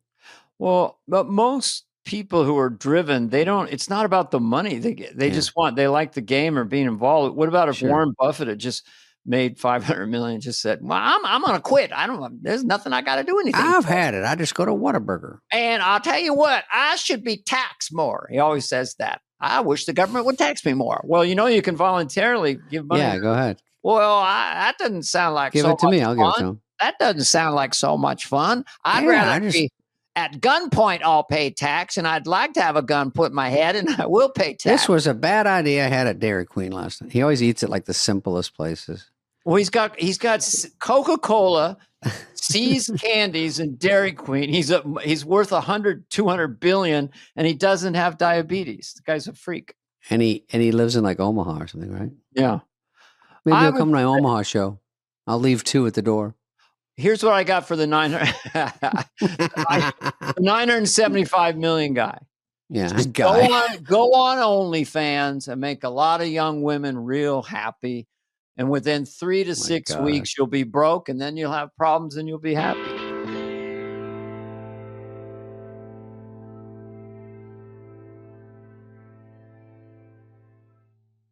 Hey, when investing your money starts to feel like a second job, Betterment steps in with a little work-life balance. It's the automated investing and savings app that handles the work so you don't have to. While they build and manage your portfolio, you build and manage your weekend plans. While they make it easy to invest for what matters, you just get to enjoy what matters. Dana?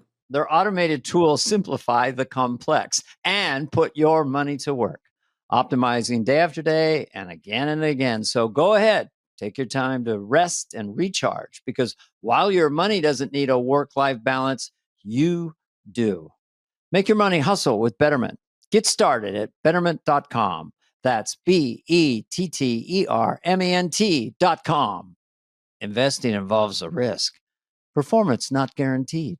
Oh, this is so interesting. Now, this cool. One might be fake, but you've heard of these things that are very real. Heather, have you heard of these? They're called a monolith, and they show up places. They just show up. So right, and that's kind of an homage to 2001 Space Odyssey, a monolith. Someone brings these overnight, and they don't know if it's spacecraft or if it's fake, but seems very fake. But how big are these? Well, it looks like it's 20, 30 feet tall.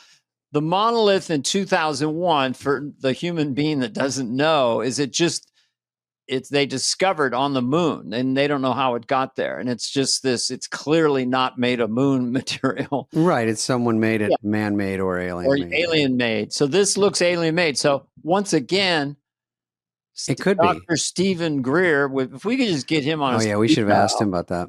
But I would love that it was aliens. Because they say there's these, I mean, it was a few years ago, but there's about 5 of those popped up, and no one knew how they got there. No one. Well, here's what we'll do, experiment. Because in those days, the chimpanzees would go up and touch it. And then the next day, they picked up a bone and knew it could be beat the hell out of another weapon. Chimp. So we take rednecks from rural Mississippi and put them next to that monolith, and then come back and give them a calculus test. I don't know. Okay, that sounds like a good plan. Touch the monolith, and then you give me that calculus test tomorrow. By the way, I wouldn't touch it, because what if it was like radioactive or something? You never know with monoliths. I'd let Mikey try it. Hey, Mikey. Let Mikey touch the monolith. Okay, next one. Sure.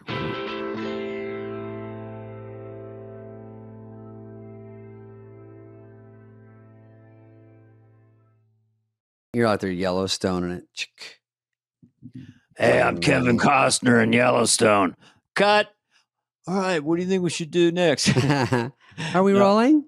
Listen. We're not. I love that show. It's so alpha male. It was just, you want to make some of this. I just love, they're across the fence. You want a piece of me right now? You can have it. And then the other guy talks exactly the same. I'll knock sure, you I'd out, like a piece of you, but would you like a piece of me? I would like a 6-piece meal of you. Would you like a piece of me? Well, I'm asking you at the same time. Would you like a piece of me?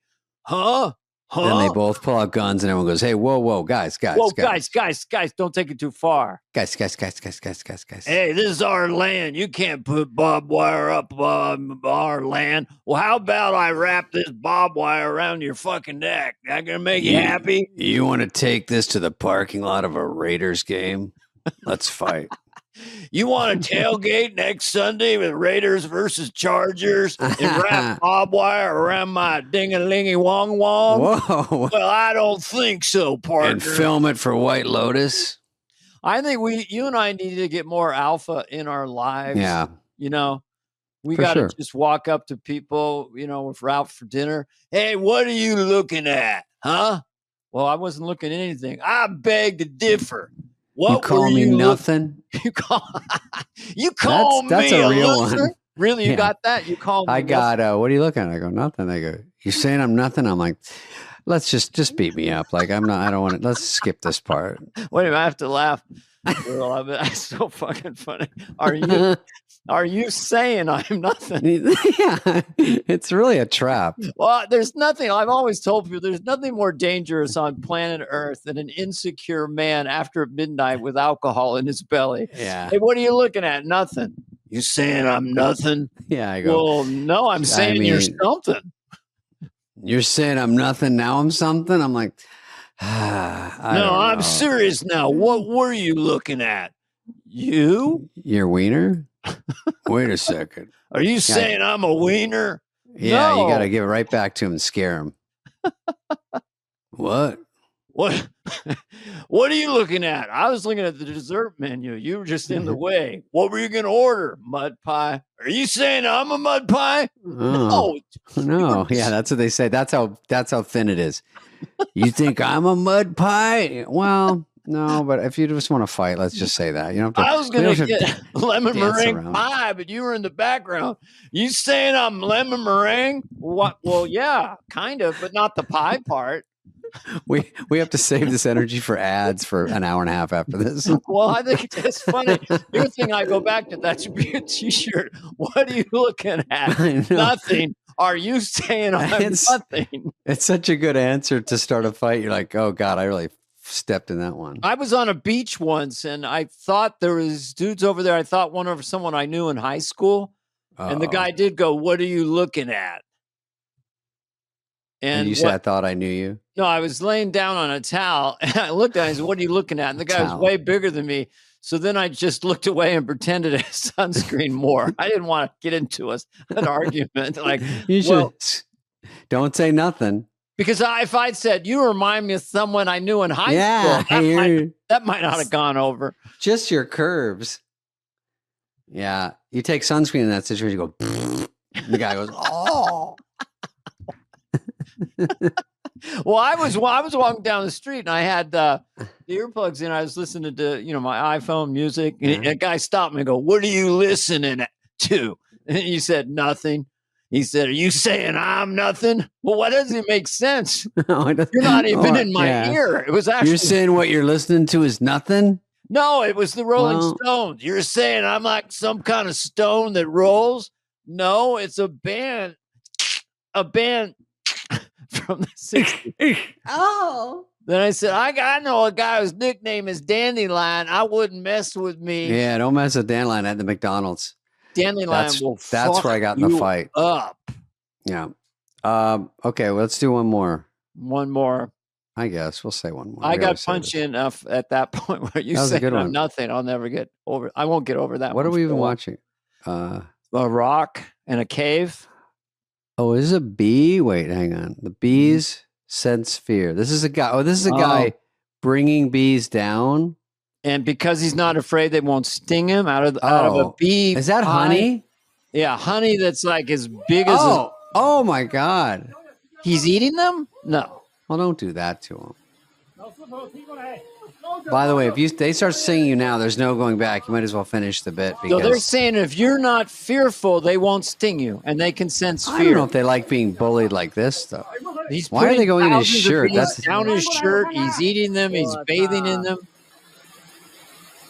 Bees are like, we'll go along with this, but don't stuff us in your pockets. I'm just, is this real? Well, I don't think it's smart because when I get stung by a bee, I usually don't know it. I just see it lands on me and stings me, and I haven't even a chance to be scared. So, right, so that defeats the premise of. He's got a couple for the road with him. Those are big. Maybe he's built up to some kind of immunity that even they're stinging him like crazy, but he just doesn't. Yeah. Maybe they're filming Jackass. Yeah, I mean, I sometimes out in the garden here, I'll just get turtles or snails, and I'll just kind of put them all over me in your pockets, and they don't bite. No, you don't have to yawn on my story. No, I'm going. Are you saying my story's nothing? Yeah, exactly. About snails. You saying my turtle story's bullshit? I'm saying your special is not called Dandelion. I say that's not going to work. Dandelion. Yes, I love it. Coachella, are you going to wait out for Fry Fest too? Oh, Coachella's this weekend and next weekend, and Fyre Fest. They're saying it might be another screw. Fyre Fest is actually coming out, and that's the one that was completely made up. And the guy's doing all this. They're going to put it in Mexico, and then when people try to log on, or someone asks Mexico, and they're like, "We know nothing about this. We have no permits," and everyone goes, "Hmm." And they've already and they moved it again. And this guy in the news yesterday was trying to get tickets online, and he's like, "One is $1 million ticket, and you get really everything, all the cheese sandwiches you want." And there's no lineup. You cannot do this twice. You cannot. The same guy's doing it? Same guy, and you can't fool me twice. Shame on me. Fool me twice, gun you down. That's what it should be. Yeah, I just made a deal with Bernie Madoff Jr. Yeah. It's like, this guy, I hope it's real. I'm not saying it's fake yet. I'm just saying it's starting to have an aroma, and he better fix it. You can't say it's at like Punta Minta, and then it's like, all right. I just got an alert. Okay, what's that guy's name? Billy something. Billy says, "Can you and David come down to Fyre Fest in Mexico? It's in a few weeks. I'd love to have you guys." You can be every act because we don't have any. I hear you play the guitar, and David can dance. Would you be mind also performing as a form of the Everly Brothers? And can you guys do 8.5 hours? I texted David's mom, and she said, "I'll get the sun in doo-doo." I'm just getting punchy now. We're getting punchy. It's all right. Stay tuned for ads. No, we'll end up there. We did a great job. We'll see what happens. We'll see what happens. We'll give you more on that story next week. And remember, stay safe out there, and try to ride the wave and make sure you have fun every day. Something like that. Thanks for watching, and we'll see you next time. See you next time, folks. This has been a presentation of Odyssey. Superfly is executive produced by Dana Carvey and David Spade, Jenna Weiss-Berman of Odyssey, Heather Santoro, and Greg Holtzman. Hope you liked it. Ooh.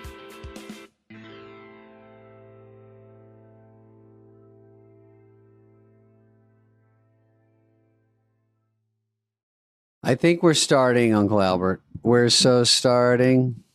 Go. What a rough, bad joke to start with. Yeah. Well, buddy, it's so bad it's kind of hip. I'm going to go with that. Yeah. I'm dark again because I'm wearing black, but that's okay. You have a little bit of blue. Otherwise, you'd be. Yeah. If you painted that wall black and wore that, you'd be a floating head, and there's nothing wrong with that. I will paint it different color. I look fucking awesome. It was my own brightness is down. People like to see this BTS. The whole light thing is interesting. You know, sometimes too much light ain't good. Yeah, yours looks really good, but you have the window right there, and it's too bright for me to stare into a window. I think just so the people at home know all my ailments. Newsflash. Finally got curtains. Whoa! So the curtains are now. I know this is a multi-million-dollar. Well, actually, we're the comedy podcast of the year, but technically we're just sort of DIY. But I have a curtain that it's darker in here than normal. Holy shit! I didn't get CC'd on this. So you bought curtains in the last week. No, my wife had to order them from France. They took 6 months. I don't know what it is. So when I would take a nap, I'd have bright sun right on my face. I'm trying to snooze. Now it's fantastic. Oh yeah. Thanks, honey. Oh, I went farther than that, but I do have drapes. Different word for curtains. Drapes are good. Okay, here's a little insert on drapes. Yeah. One of the first regular comedians I ever saw, Mark Miller. I'm just going to little comedy clubs. I didn't know unknown comics. I didn't know anything about anything. His killer line was, sometimes I wonder where the custom of urinating on drapes came from. Something like that. I thought, God, that's brilliant. Czechoslovakia. Mm-hmm. You know, it's funny. I did comedy in Magic Club last night to prep for Boston and what is it in New Jersey, Heather? The name Evanston, maybe? Oh, she doesn't know. Let's promote those gigs. I've got those on my next ones. I want them to go clean. I got clean. I got Omaha. Des Moines is almost full. Low ticket warning. Get them while you can. You are hot. I'm just going to say it. After landing for sure we have confirmation, the most popular single moment of 50 years of Saturday Night Live, the special. We have confirmation from 3 or 4 different guests that saying, so at this point, it's a known fact that for the 50th year, it wasn't Lauren's show, it wasn't, John Mulaney, all the superstars, Steve Martin. It was our own David Spade from the bleachers, spontaneously saying, I got a feel for it. It's kind of an honor in a way. I mean, we already got Comedy Podcast of the Year from iHeart, and now we've got the #1 line spoken. Oh, yeah. No, I'd like to hear that from the guests. That always feels good because when you go all the way out there and you want to hang out there, you just want anything, a line, anything. So I'm excited. By the way, for those of you who missed those episodes, we don't bring it up. I certainly wouldn't out of envy and jealousy. I would never bring it up. We never bring it up. The guest brings it up, and then we talk about it for a half hour. But we've never brought it up except today because someone yesterday brought it up. Oh, well, I appreciate it. And I will tell you, Heather says I'm going to Bergen, New Jersey. Bergen. Jeez, we can't even get it right at all. I thought it was called Evanston. Performing Arts Center. Oh, Bergen. Are you going off market? I mean, are you going into where you're going to town now? You used to play Pittsburgh, Chicago, Miami, and now you're in Bergen, New Jersey. I mean, no. You know what I haven't done in a while? Pittsburgh and Toronto, and those two are going to be on the list to get to because when I announce tour dates, all people do is say, "Why aren't you coming to this city?" Blah blah blah. But I've hit a lot of them. I just did Theo's podcast the other day. It's not on until May 6th because that's when the Amazon special is. So it's going to coordinate with that. But we laugh. God, what was I going to say about that podcast? We laughed a lot. He gives you high praise, of course, always. Dana gets it from all sides. He is a really good person. He's a nice say that dude, from personal experience. Yeah. And he's running around LA now. So we're editing that. My week, I did one Corpy. And Dana and I, if you don't know, we voice text each other every day, a bunch of dumb stuff. We actually try to put work into this podcast. It does not seem like it, but we do. It's possible, because I never erase anything, that we would eventually release all of our walkie-talkie chats. Because when people in the room, like my wife and stuff or my son, they hear them, they just think they're so funny. Because we're just really being real. Right, because we don't care at all. And we don't care at all. We're just trashing the humanity.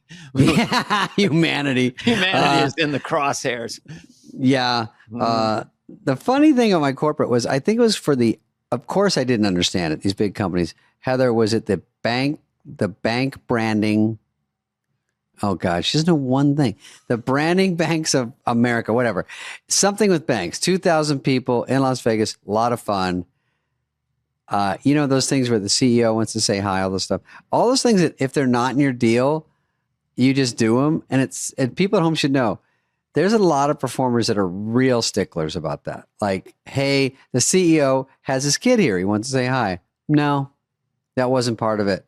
You don't want to just walk in and let the boss who's paying you be nice to him for a second while you eat some cantaloupe squares from your green room. Some rider. Yeah. So anyway, by the way, that guy was cool. His kid was nice. And we had a good show. Supposed to do an hour. Hour is a bit heavy for these things, but they pay you. They want their money. I would say they don't know sometimes, like you'd be able to tell if it's been a long conference. Oh, I always say, when did they get up? Well, they got up at 6 a.m. How long have they been in meetings? 9 hours. When was is there an open bar? Yes. When did the open bar start? At 5. When do I go on? 10. Midnight. I think you're going to want a 35 at that point. Yeah. It's fun to see me. Then after a while, they go, fuck this dude. Let's just get back. They want to go party in Vegas or something. Or sometimes you're a surprise, which is even funnier because they all start to get up from their meeting and they go, hold on. They go, oh, what? They go, we've got a guest. They're like, oh, come on. We just finished. But anyway, did it. A lot of fun. And at 4 o'clock in the afternoon, that's a rare one.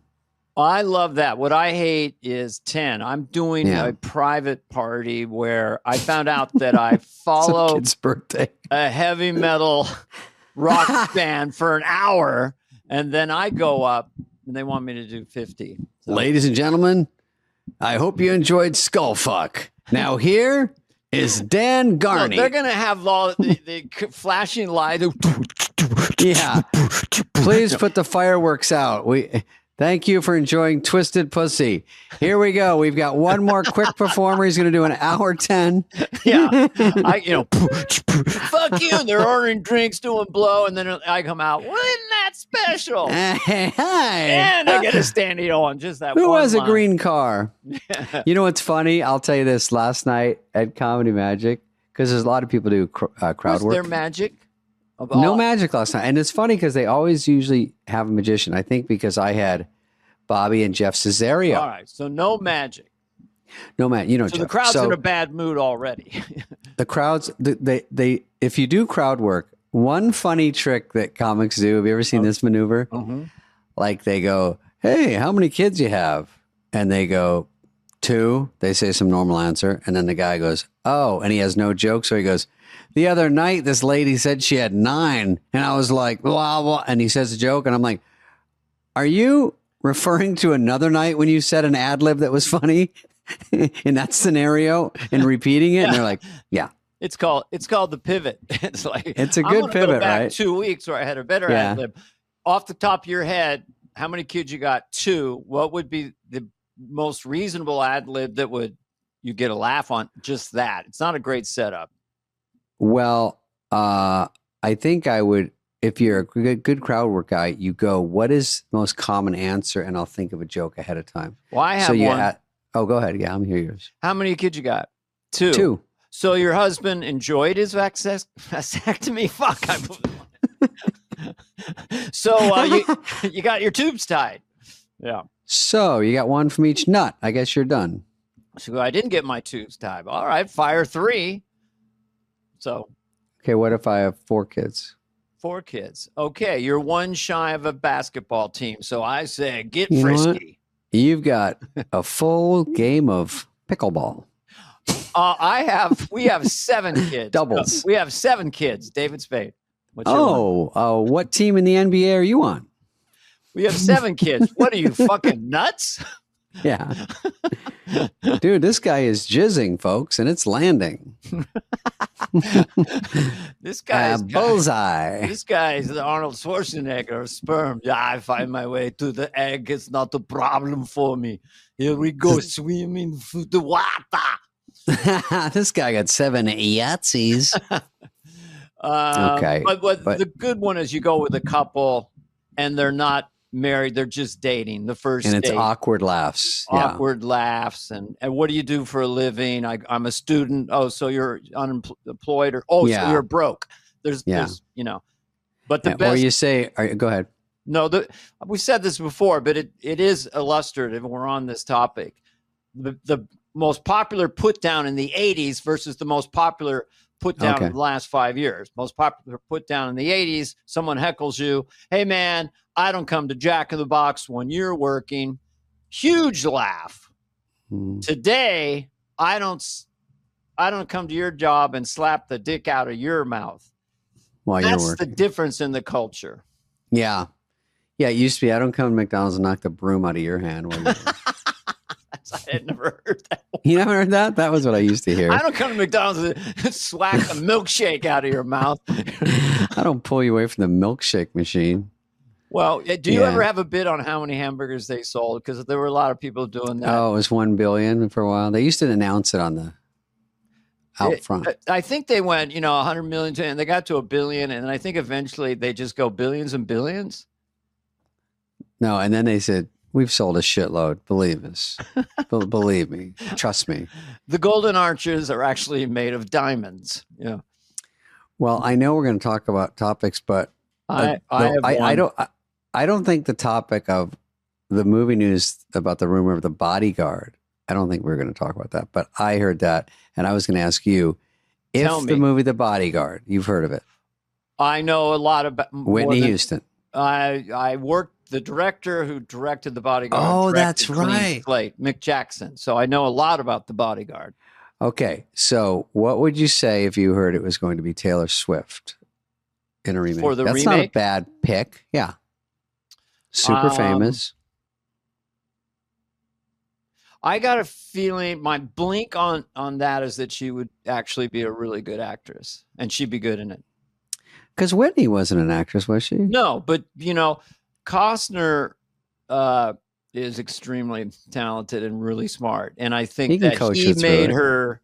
So he was, the de facto co-director. He's Costner. He directed Dances with Wolves, and I think he made her good. I mean, if you're on a movie where the director shits on you or there's 3,000 takes, but if you're with Costner and goes, no, just do this. I mean, she was great in that movie. Or he's trying to make himself look good and you look bad. A lot of, there's people if they're starring and directing. You never know what you're getting, but yeah, if we were in a movie together, I'd be your Costner and you'd be the Whitney Houston. I'd be like, David, I'll just look, I talk like this, just natural. You don't have to push, and it would be great. And you'd carry me out of every scene. I accept it. I go, yeah, thank you. It's more fun to go with it. Yeah. Sneaky condescension. Yeah. You'd be like, David, the reason I have all the jokes in the scene, it's just too hard to explain. Let's just do it. Let's fantasize for a second. What would be the two best leads for remake of The Bodyguard, man and woman? Okay, so if it's Taylor Swift, which I heard the rumor, and the rumor was the director of her Eras tour, which I don't know if that's a smart idea, but there's probably better directors for a story. Maybe Michael B. Jordan. He's cool. Maybe Ryan Gosling. Chris Pratt and Katy Perry. Done. Wait. Oh, you're switching it. Okay. Katy Perry, but she's still shaking from her space trip. I'm going to do I'm going to talk about the spaceship in a minute. Okay, we're almost there. I worked on it for 7 hours. It's so fucking great. It's so fantastic. Okay, we'll hurry up through The Bodyguard so we can talk about it. I heard... Should we finish have we finished The Bodyguard? We got it. We just cast it. It's done. Yeah. Ryan Gosling's not a bad choice. That guy's great. Yeah. Okay, so go ahead. So this has been trending a little long. We're just going to put it to rest here. But we're at the tail end of it. That's I heard fine. a rumor. It's gotten so big. The idea that a lot of it was faked. A lot of people feel it wasn't quite real. Who was really in the spaceship? So I heard a rumor that they're going to have a Senate committee investigate it. Now, oh wow, okay, here we. You, Miss Gail King. Now, you and some folks supposedly went on a spaceship. Is that correct? Yes, we did. And you were afraid of going on that spaceship, weren't you, Miss King? Sure, a little bit. Now, Now, your best friend is Oprah Winfrey. Is that correct? She's my, yes, friend in quotes, now, she tweeted, and by the way, I have no bee in my bonnet over this. I don't have an apple up my tush. I'm just trying to get to the essence here. Now, your best friend, the essence, tweeted a week ago Tuesday that my friend Gail King is going into space. Wink, wink. What are you supposed to mean by that? Her words, not mine. Wink, wink. You didn't go into space, did you? Order. You never were in that spaceship, were you? Did you say order? You never went up there. It was all fake. Oh, people are yelling? You hey, come on. This committee. My time's committee, up. Sir, Mr. Kennedy. I'm sorry, my time's up. I didn't mean to disturb you. Okay. And scene. Patrick can jump cut that. That's good. Maybe the wink is more like she's your girlfriend. Right. But you're like, well, why would she say she's going up to space and wink, wink, she's my girlfriend? Why did she really say that? I don't know. I made everything up. Oh, I like it. But there was a fake hand, and you know, I will say that whole idea sounded like everyone was, not coked up, but it sounds like an idea that you would do in college and you're wasted and you go, hey, Jeff, do we still have that old spaceship in the backyard? And he's like, yeah, why? Well, we should brush the cobwebs off. Could it get a couple 100 feet in the air? I'm sure it could. Let's make a national story out of it. Well, here's how it happened, David. Okay, let me know. Right. I don't know how it happened. Now, sleight of hand. They're getting ready. They're going. They got their jumpsuits on, this and that. Now, one by one, looks like they're going on, but they're actually ducking around. There's a trap door. They go safely underground, and they're like 100 yards away in the tunnel. They have the dummies are put up. They're popped up by remote. Okay. They have a little anti-gravity thing in their little thing that they get in, but they never go up into outer space. That's they dug their other one. Shot. There's a little TV studio. Maybe they filmed it first. They filmed their anti-gravity stuff. That's better too. Yeah. But there's no way and they went in outer space. Wow. Well, they weren't. Were they not supposed to go? They're not going to the Van Allen belt. The one I couldn't remember the other day. Wink, wink. Yeah, I know it now, motherfucker. But here's the thing. Now, the first people that went on that rocket, I'm doing Kennedy again, probably were a little more serious because when they do rockets, the first 10 usually blow up. And then they had 5 successful ones. Let's put a dude in it or a woman. So by the time they went up, it was kind of like party time. And then everyone shit on them, but it was just gals having fun. I do have to say, I have 2 things to say. I want to hear both very important. One is, I know it's girl power, and they say women went up, but at a certain point, if we're all supposed to be equal, just say 5 people went up. We always separate people, and it should be just like, hey, they're good, they're smart, they can get up there. Like, that's fun. I don't think they should consider it such a victory. Like, we did what the boys did, because there are female astronauts. Absolutely. And also, when Elon saved those people, no one cared about that. And even the female astronaut that was up there for 9 months got about 2 seconds of airtime. No one gave a fat fuck about her because she wasn't a model, but she did do a lot and she did go through a lot. That's a really interesting story. The hell out of you. And she was up there banging around that tin can. So she's a very interesting woman that should get some award for something. But listen, these women went up, had fun. I don't even know how it started or why it started, but it was a really, really big story. If not only on TikTok. It visited us on the podcast because Carol Leifer was doing a show. Okay, so it's 3 women, and and then all of a sudden they go, "Ladies Comedy Night Out" or whatever the name was. But if you, me, and Theo go out and do a stand-up, they go, "Boys Night Out." Here they go. Yeah, right. You know why? But more than half the population is women. So if you want to change it, people want to. Yeah, they're doing a lot. And the jokes were so pretty funny. That's why we're at the tail end of it. But some of the stuff I heard on just reading and Instagram, everyone was clowning on it. And then they're getting clowned on for clowning on it. Yeah, it's all hysterical. It's all hysterical. It was mild amusement for the culture in the tumultuous times we will perennially live in. So Anyway, it was nothing serious. It happened.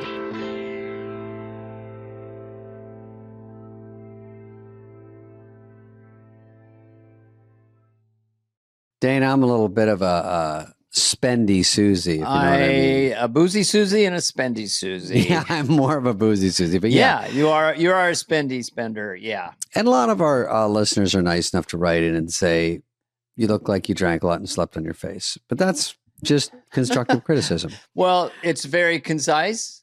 And you don't really drink very much, I'll tell the fans. But just puffy. This is where Klarna comes in. Klarna is your everyday smarter spending partner, which is what a lot of people need. A lot of my friends definitely need it. It allows you to make smarter decisions with your money. And it's sometimes good to have a partner like that. And I'll say it again. Klarna, which I assume is Swedish. Klarna is your smarter everyday spending partner. Shoppers can use Klarna's Pay in 4 product to split their purchase into 4 interest-free payments. That's right. Here's some key takeaways. Listen up, brother. Klarna offers a Pay in 4 product where you don't have to pay interest. I think that's a good thing. You can pay with Klarna at merchant checkout, in the Klarna app, or with the Klarna card. You can also compare prices at your favorite stores and earn cash back when you shop in the app.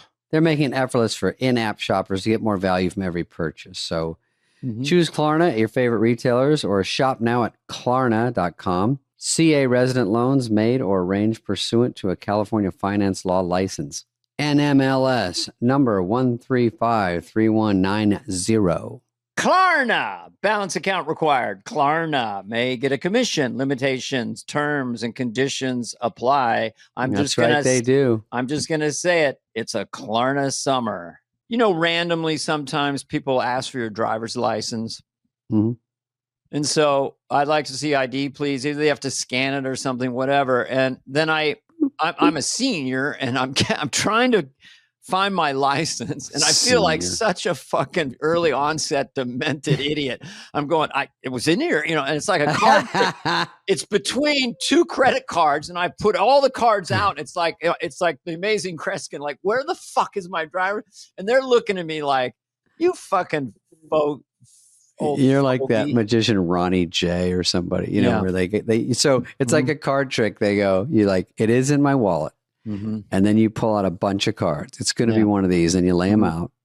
Then you start flipping them over. Is that my wallet? No, that's not. That's my Montgomery Ward's credit card. Yeah, exactly. And they really want the license. Here's my Discover card. What else? Here's my gym membership from Nautilus. Do you have a shtick? This is what I do every time I hand a credit card to someone. Oh, yeah. I just found it in the parking lot, and I really hope it goes through, and then I kiss it. Oh, no. I have worse shtick. They laugh so hard. Do you have something? I have when the check comes, and you go like this. Okay, great. Who ordered the couch? That's when it's high.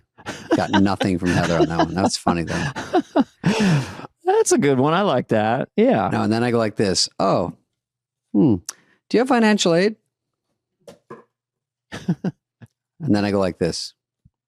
Do you guys have a layaway? Okay. Can I do a layaway on this crab cake? Oh, hey. I did hear this. What's your name? Dana? That at Coachella. Oh, yeah. That it's getting so expensive in the whole world that this is something they're doing. Obviously, it's an expensive world. I don't know if it's a great idea to do, not layaway, but payments for concerts now. So it's that. So you can spend like $49 to get a great pass to Coachella, but you have to pay it off. Oh, here comes Heather. Oh, no. Fire Festival 2 is postponed. Who would ever see that coming? Let me just make a note. I'm going to have to call. Yeah. Boy, when are you going to tell Paula? I'm going to call Warren Grant after this. Call our business manager and say, hey, I bought the $1 million pup tent for that one. Can you just tell him to send it back to me on Venmo? Bzz, bzz. I think sometimes human beings like things being expensive because it seems like it's got to be better. Like, it's a $200 steak. Oh, it's got to be good. And guess what? Not so good. Yeah, I've had some ratty shit. Yeah, rat infested Fatty. Gristle is one of the worst words in the English language. Sickening. Gristle. What about when you get, I don't like Wagyu, when they go, it's the fatty meat. Don't want to say the word fatty. Is that your sales pitch? Where you go, tuna, toro, it's the more fattier one. Sick. Get lost. I know, as if it's more flavorful. Sick. Who wants fat? No, I don't want fat. My dad would always make us eat steak. He would buy the cheapest steak you could ever get and put it in the freezer in the garage. And then you'd get it. And it was just gristle and bone with a tiny bit of meat on it. Oh, Jesus Christ, get the gristle. Same thing with the Caro syrup. We couldn't afford maple syrups. We got this white see-through syrup, Caro. And the ants loved it. It was so sweet. There'd be ants all over it and inside of it. And he goes, I go, God, there's ants in this. He goes, oh, Jesus Christ, it's protein. These are quotes. Yeah, I believe it for sure. Yeah, I also, ants get too high on it. They're like, what the fuck? They're not ready for it. Yeah, even the ants are just bad. But my dad would do this. He'd get up Sunday morning. He'd put so much oil in this big pan, considered himself this great chef. He'd have a pancake batter. He'd make the pancakes, and they'd just be bubbling with oil. On the oil? Yeah, on the oil. So the first 3 or 4 batches he would call Crispies because the oil would just harden and bubble over. And he got me a huge stack. I'm like 6 years old. He goes, oh, Jesus Christ, Dane loves the Crispies, which I didn't. So I ate the Crispies, and then I threw up. Trying to make dad happy. So horrible. So sad. Let's go back to Coachella because Coachella was a big deal. It's also this weekend. Is that your idea of having a good? How many outhouses would there be? I heard it was Outhouse Light because I saw a city council meeting yesterday. What am I watching? Where the guy was like, and it was some old women going like this, you really did us dirty. And he's like, he's from like, what's it called? Golden Voice, whatever, does all these Live Nation. He's like, hey man, couple of fucking blips. And they're like, yeah, it was 12 hours of traffic they were stuck in. People ran out of gas. Yeah, we got some bugs, some hiccups. They always reduce it to nothing. There's no bad. She goes, there's no facilities. And he's like, I know. Is this a local woman? Yeah, she's in Palm Springs, and she's saying, she's 21 years old. You ruined our town. No, she's about 300. And she's like going, oh, why? You ruin our city with this shit. We had an infestation of hippies on our property. Do you know the tattoo count? Defecating in the backyard. They pooped on our barrel cactus. Yeah, there's people that the best move is to go to the Madison Club, that really killer Mike Meldman, place down there that has all the juicy houses. It's like a housing development. They have them all over the country, and they're just so kick-ass. And you're close to Coachella, so you can hear it. And what I'm hearing, Dana, and do not fucking repeat this. No, I'm recording this. Is that these girls go down there, and of course they have the tra-la-la life. They get whatever. So some rich guy has the house. They go down. They stay at the house. Sometimes they don't even go to the concert. They just hear it and then just do their Molly and all their drugs at the house and get wasted and take a million pictures of themselves. I love everything. The life. I'm out there grinding. Well, do people want to go there because it's hard to get in and it's really expensive and it's where the cool people are? Does anyone really have a good time at Coachella? Unless you have special passes, I think special seats, helicopters. And by the way, I just got to say, yes, I watched Benson Boone. Is that his name? Mm-hmm. Benson, the TV show? No, Benson.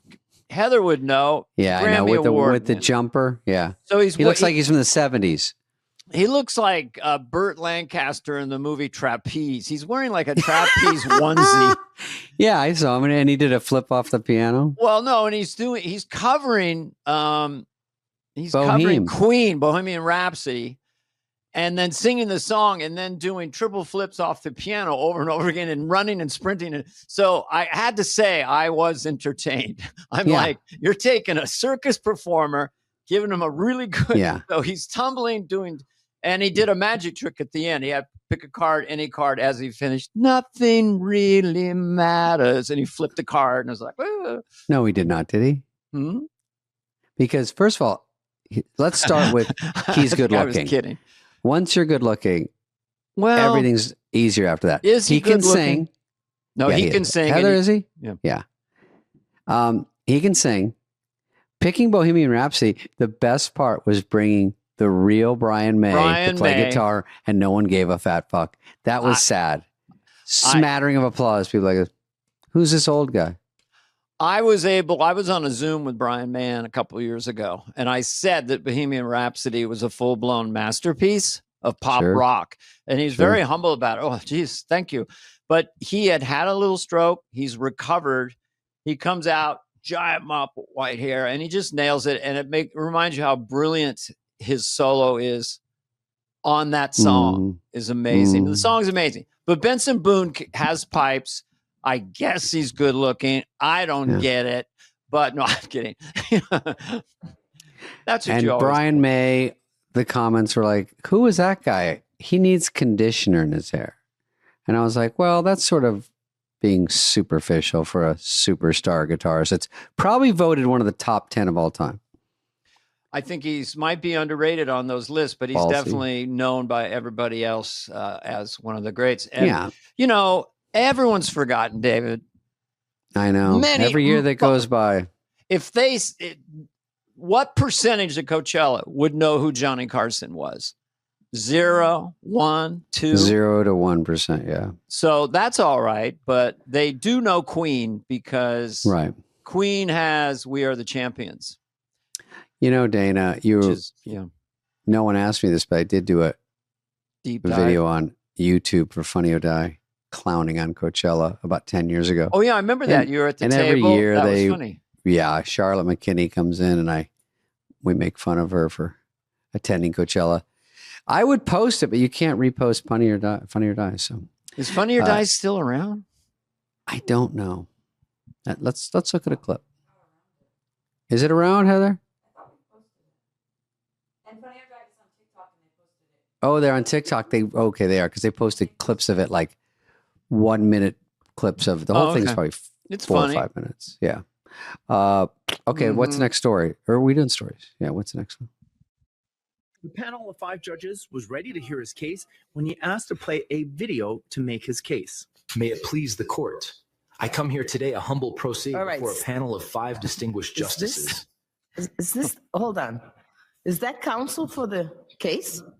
What it turned into was possibly the shortest career ever in a courtroom, in part because what's on the bottom right of your screen isn't a real lawyer or even a real person, but an avatar created by artificial intelligence. The judge, learning of this, was not pleased. I don't appreciate being misled. This looks like the Palm Springs How do we know Council. she's not an AI? 5 judges was Yeah, ready it's to hear true, his case Dana. when he asked to play this a whole thing video is out of to make order. his case. How we know May this it isn't please the April court. Fool's joke? So an AI lawyer looked like a clean-cut guy in a sweater. It Looked like Dave Coulier on Full House. Yeah. Dave Coulier, look Uncle Joey. And that's our future. That's our future. I hate it. If we're not rat fucked between AI and April Fools, we can't win.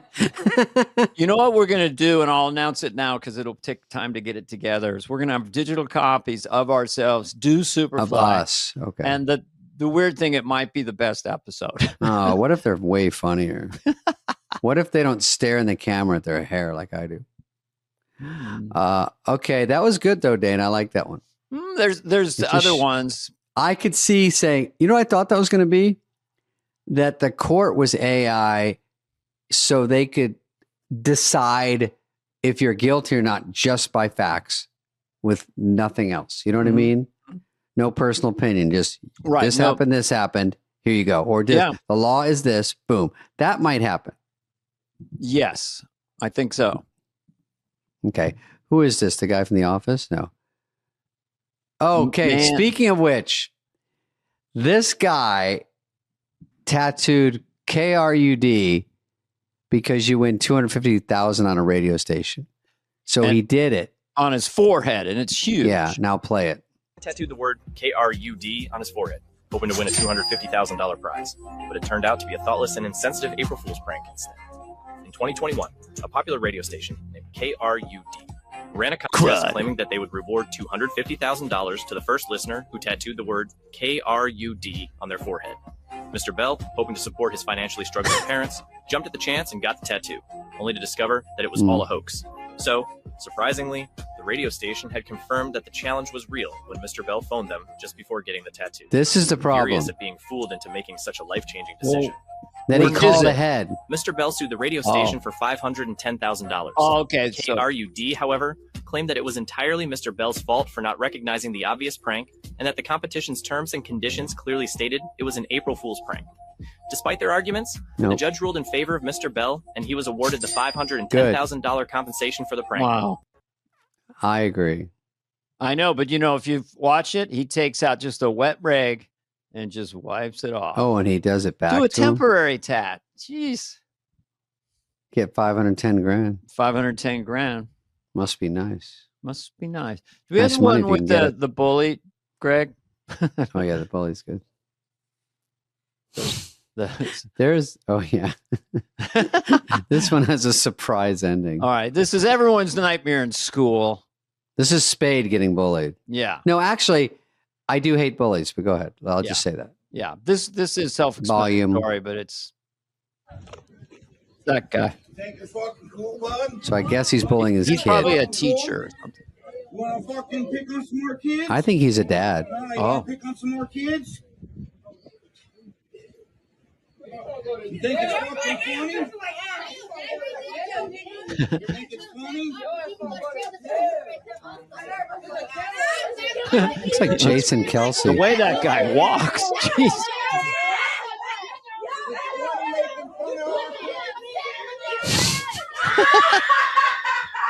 What's our world coming to? Dude, no offense. I would beat the shit out of every kid at that school. You think that was a dad? A lumbering dad? I think it was a dad that his kid got bullied and he went in to stick up for his kid. Okay. You want to do that?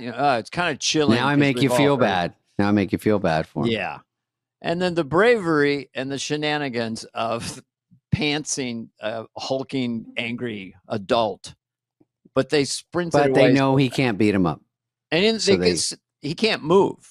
I mean, the way he walked is he waddled. So he's a little stiff. He played a couple years in JV football. Mm-hmm.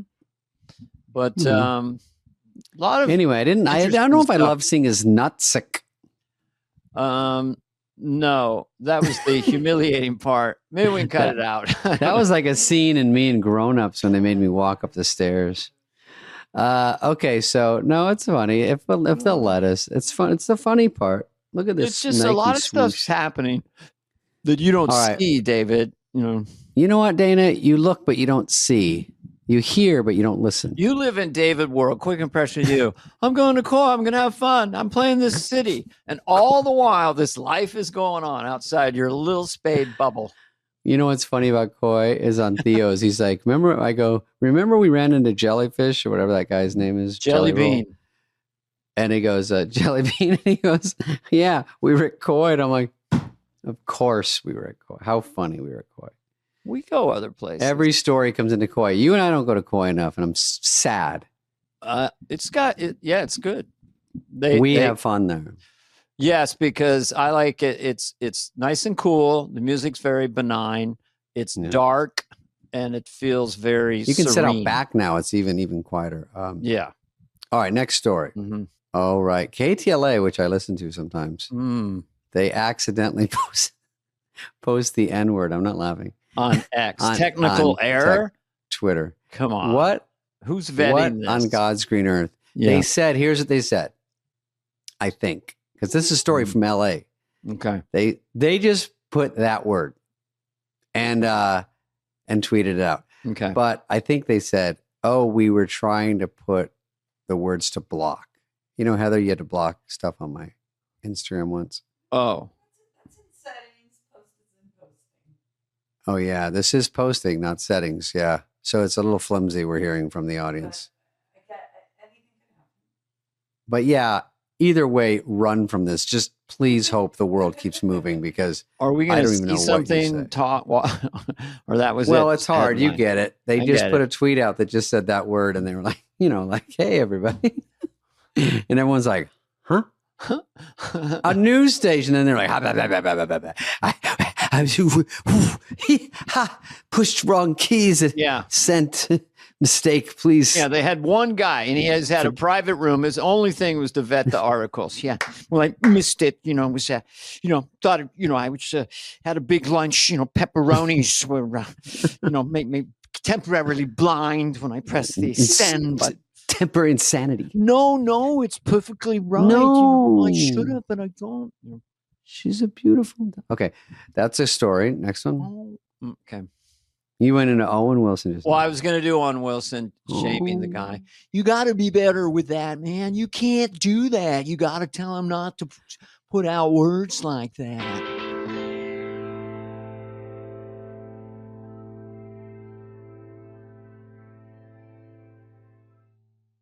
Did you know we talked about Jack Black, who's on the show, who's not on? He'll be on the show. I think it's May next 2026. No, 2025. He'll be on in like a week, but yeah, I'll be on in a week. He can't wait. But we were joking about how people go crazy when the chicken jockey comes out, and I told you this is real. Mm-hmm. This is a real one, Heather. When the chicken jockey comes out, they used to throw popcorn. Okay, and when the chicken jockey comes out, look what they're doing, Heather. They're lighting fireworks. Fireworks in the theater. Wow. And they're raining down on them? Yeah. They're now so people are panicked and running, screaming? And there's some part of the movie where it makes everyone go crazy, and now it's a joke. They all do it, like Rocky Horror. But they're taking it too far. Oh, you're saying this is Minecraft? Yeah.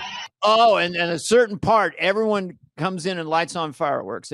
No, at a certain part, everyone would throw popcorn. They would do that, but then and then a week later, it's escalated to someone brought a live chicken in, and then people on each other's shoulders. Then they start throwing fireworks. When they see the chicken, they throw the just like, here's our time to go nuts. And the police came in. When we talked to Jack, it had just started at a police were like, hey, guys, don't go throw stuff. And now, Heather only heard the word chicken. Oh, the word chicken got out of the coop and had fun? Chicken got out of the coop. Yeah, there's a lot to unpack. I will say this, is that the movie's a smash, but when we talked with Jack, he was just hoping it would get to 700 million. I think it's getting very close to that already. It's only been out 2 weekends. So I told him it'll do $1 billion. And if it does, I'll try to find him, get up in his grill a little bit. May 7th, he'll be on our show. I think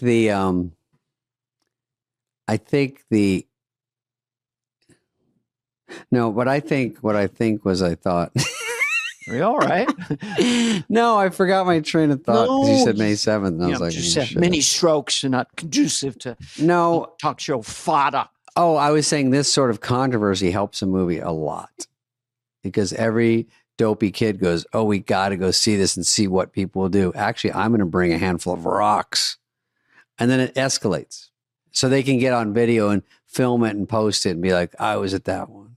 Well, the only thing is follows. Fireworks fly around, and fireworks can land in someone's eye, and fireworks could blind someone in the theater, and then the chain has $1 billion lawsuit.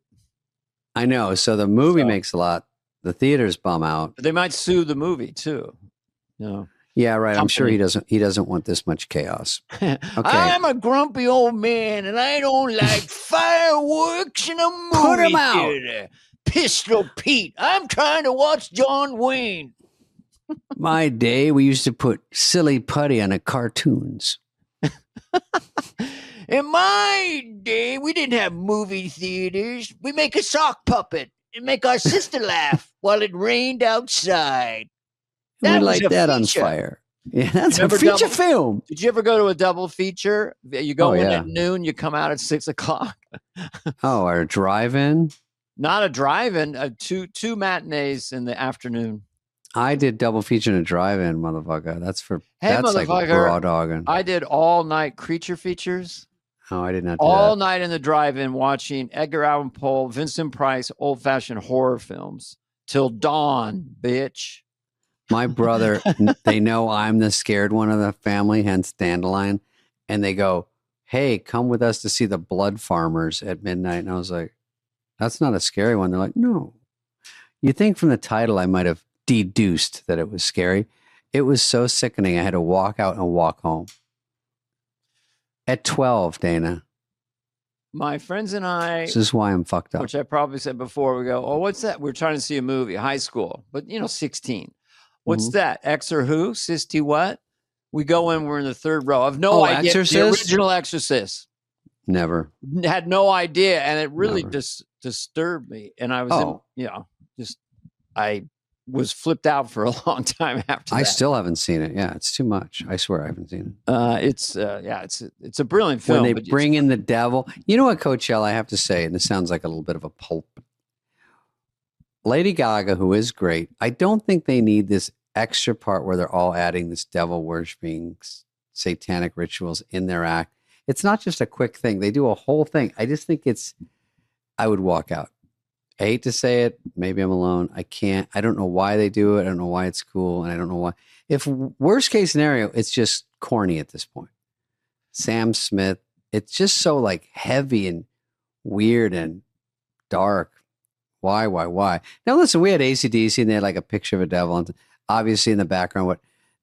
We know it's out there. We just don't need it on the Jumbotron. You know what I mean? Of life.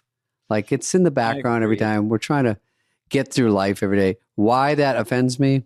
We don't know. I mean, I pitched you, and it was a terrible idea. We did this gig recently that you were going to be in a really realistic devil costume, like with big, long hands and nails. And then I was going to be dressed the church lady, and we were going to have like a battle royale. Right. And you got in the costumes, and you were like, I think he wants out. Heather unzipped it. You came out like I said, why am I on the bad team and you're on the good team? Yeah. But yeah, they want a trend. They're not superstars because they're dumb. They know that that's going to go somewhere. Devil worship. Yeah. What's next though? Hardcore porn.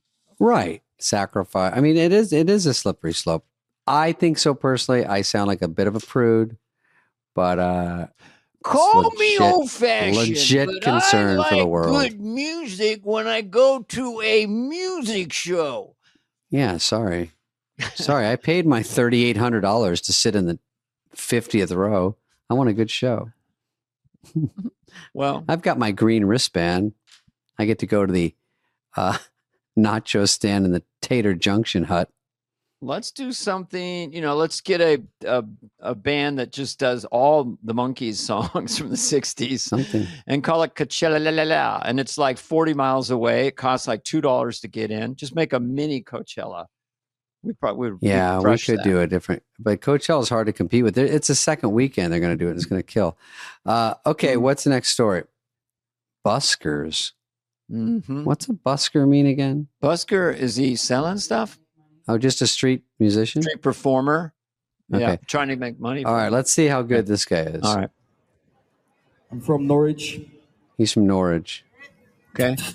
Okay. Oh, you do drums. Yeah. Tell me if this sound. Is that him? That's him doing it. Yeah, they're kind of invisible. It's just done by a computer. No, he's doing his mouth. I call it the world's only invisible drum kit. Invisible drums. So here we go. go. Bass drum on the floor. That's pretty good, right? The hi-hat to my left. The snare in the middle. The bongos around the top like this. Snares. The floor toms. He's doing a beatbox. That's good. He's Michael Winslow. Five different noises in this drum beat to begin warming up the voice. Yeah. Hey.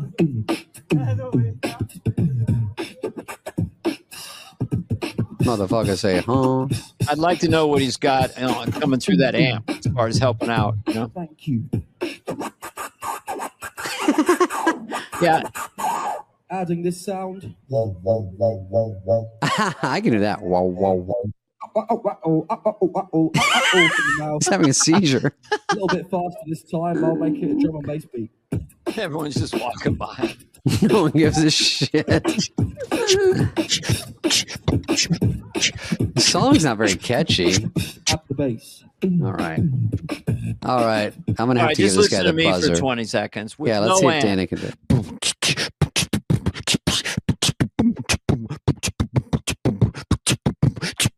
Shit. It's a busk off. Yeah. How about the hi-hat? I like when they grab it. Yeah, you do sound effects. Okay, you do that. I can't do that. Other one. Just do the.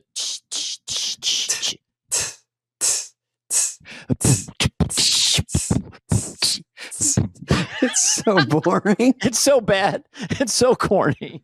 Why does everyone I'm hate gonna it? get an amp and I'm do sorry. this proper. Hey, Danny, you want to be bored? This is what when people ask me how I slept, it's some people just do it to be nice. Hey, good morning. Hey, did you sleep good? Do not even stumble into that with me. I'll go into a whole soliloquy. I'm like, oh my God. At first, so I was so tired, first of all. And they're like, oh, are you giving a real answer? I'm like, mm-hmm. So then I'm laying there, then I'm tired, but then I realized I'm not even sleeping. And then I slept on my side. I tried to sleep on my back, and then I heard a noise. Everyone's like this. Please end this. I go on forever. It's horrible.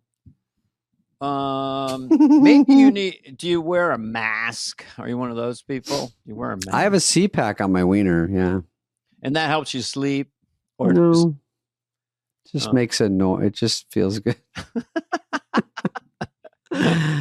I just look at Heather. You know, Heather, about a half hour ago, you were just staring, and then you like this, and I was like, was that for us or for something you're reading? Mm-hmm. I think Heather was snoring. I think she read something and then she. It was funny though. All right. Well, thanks everybody, and thanks for listening. We always appreciate it. Or watching. We'll talk to you later.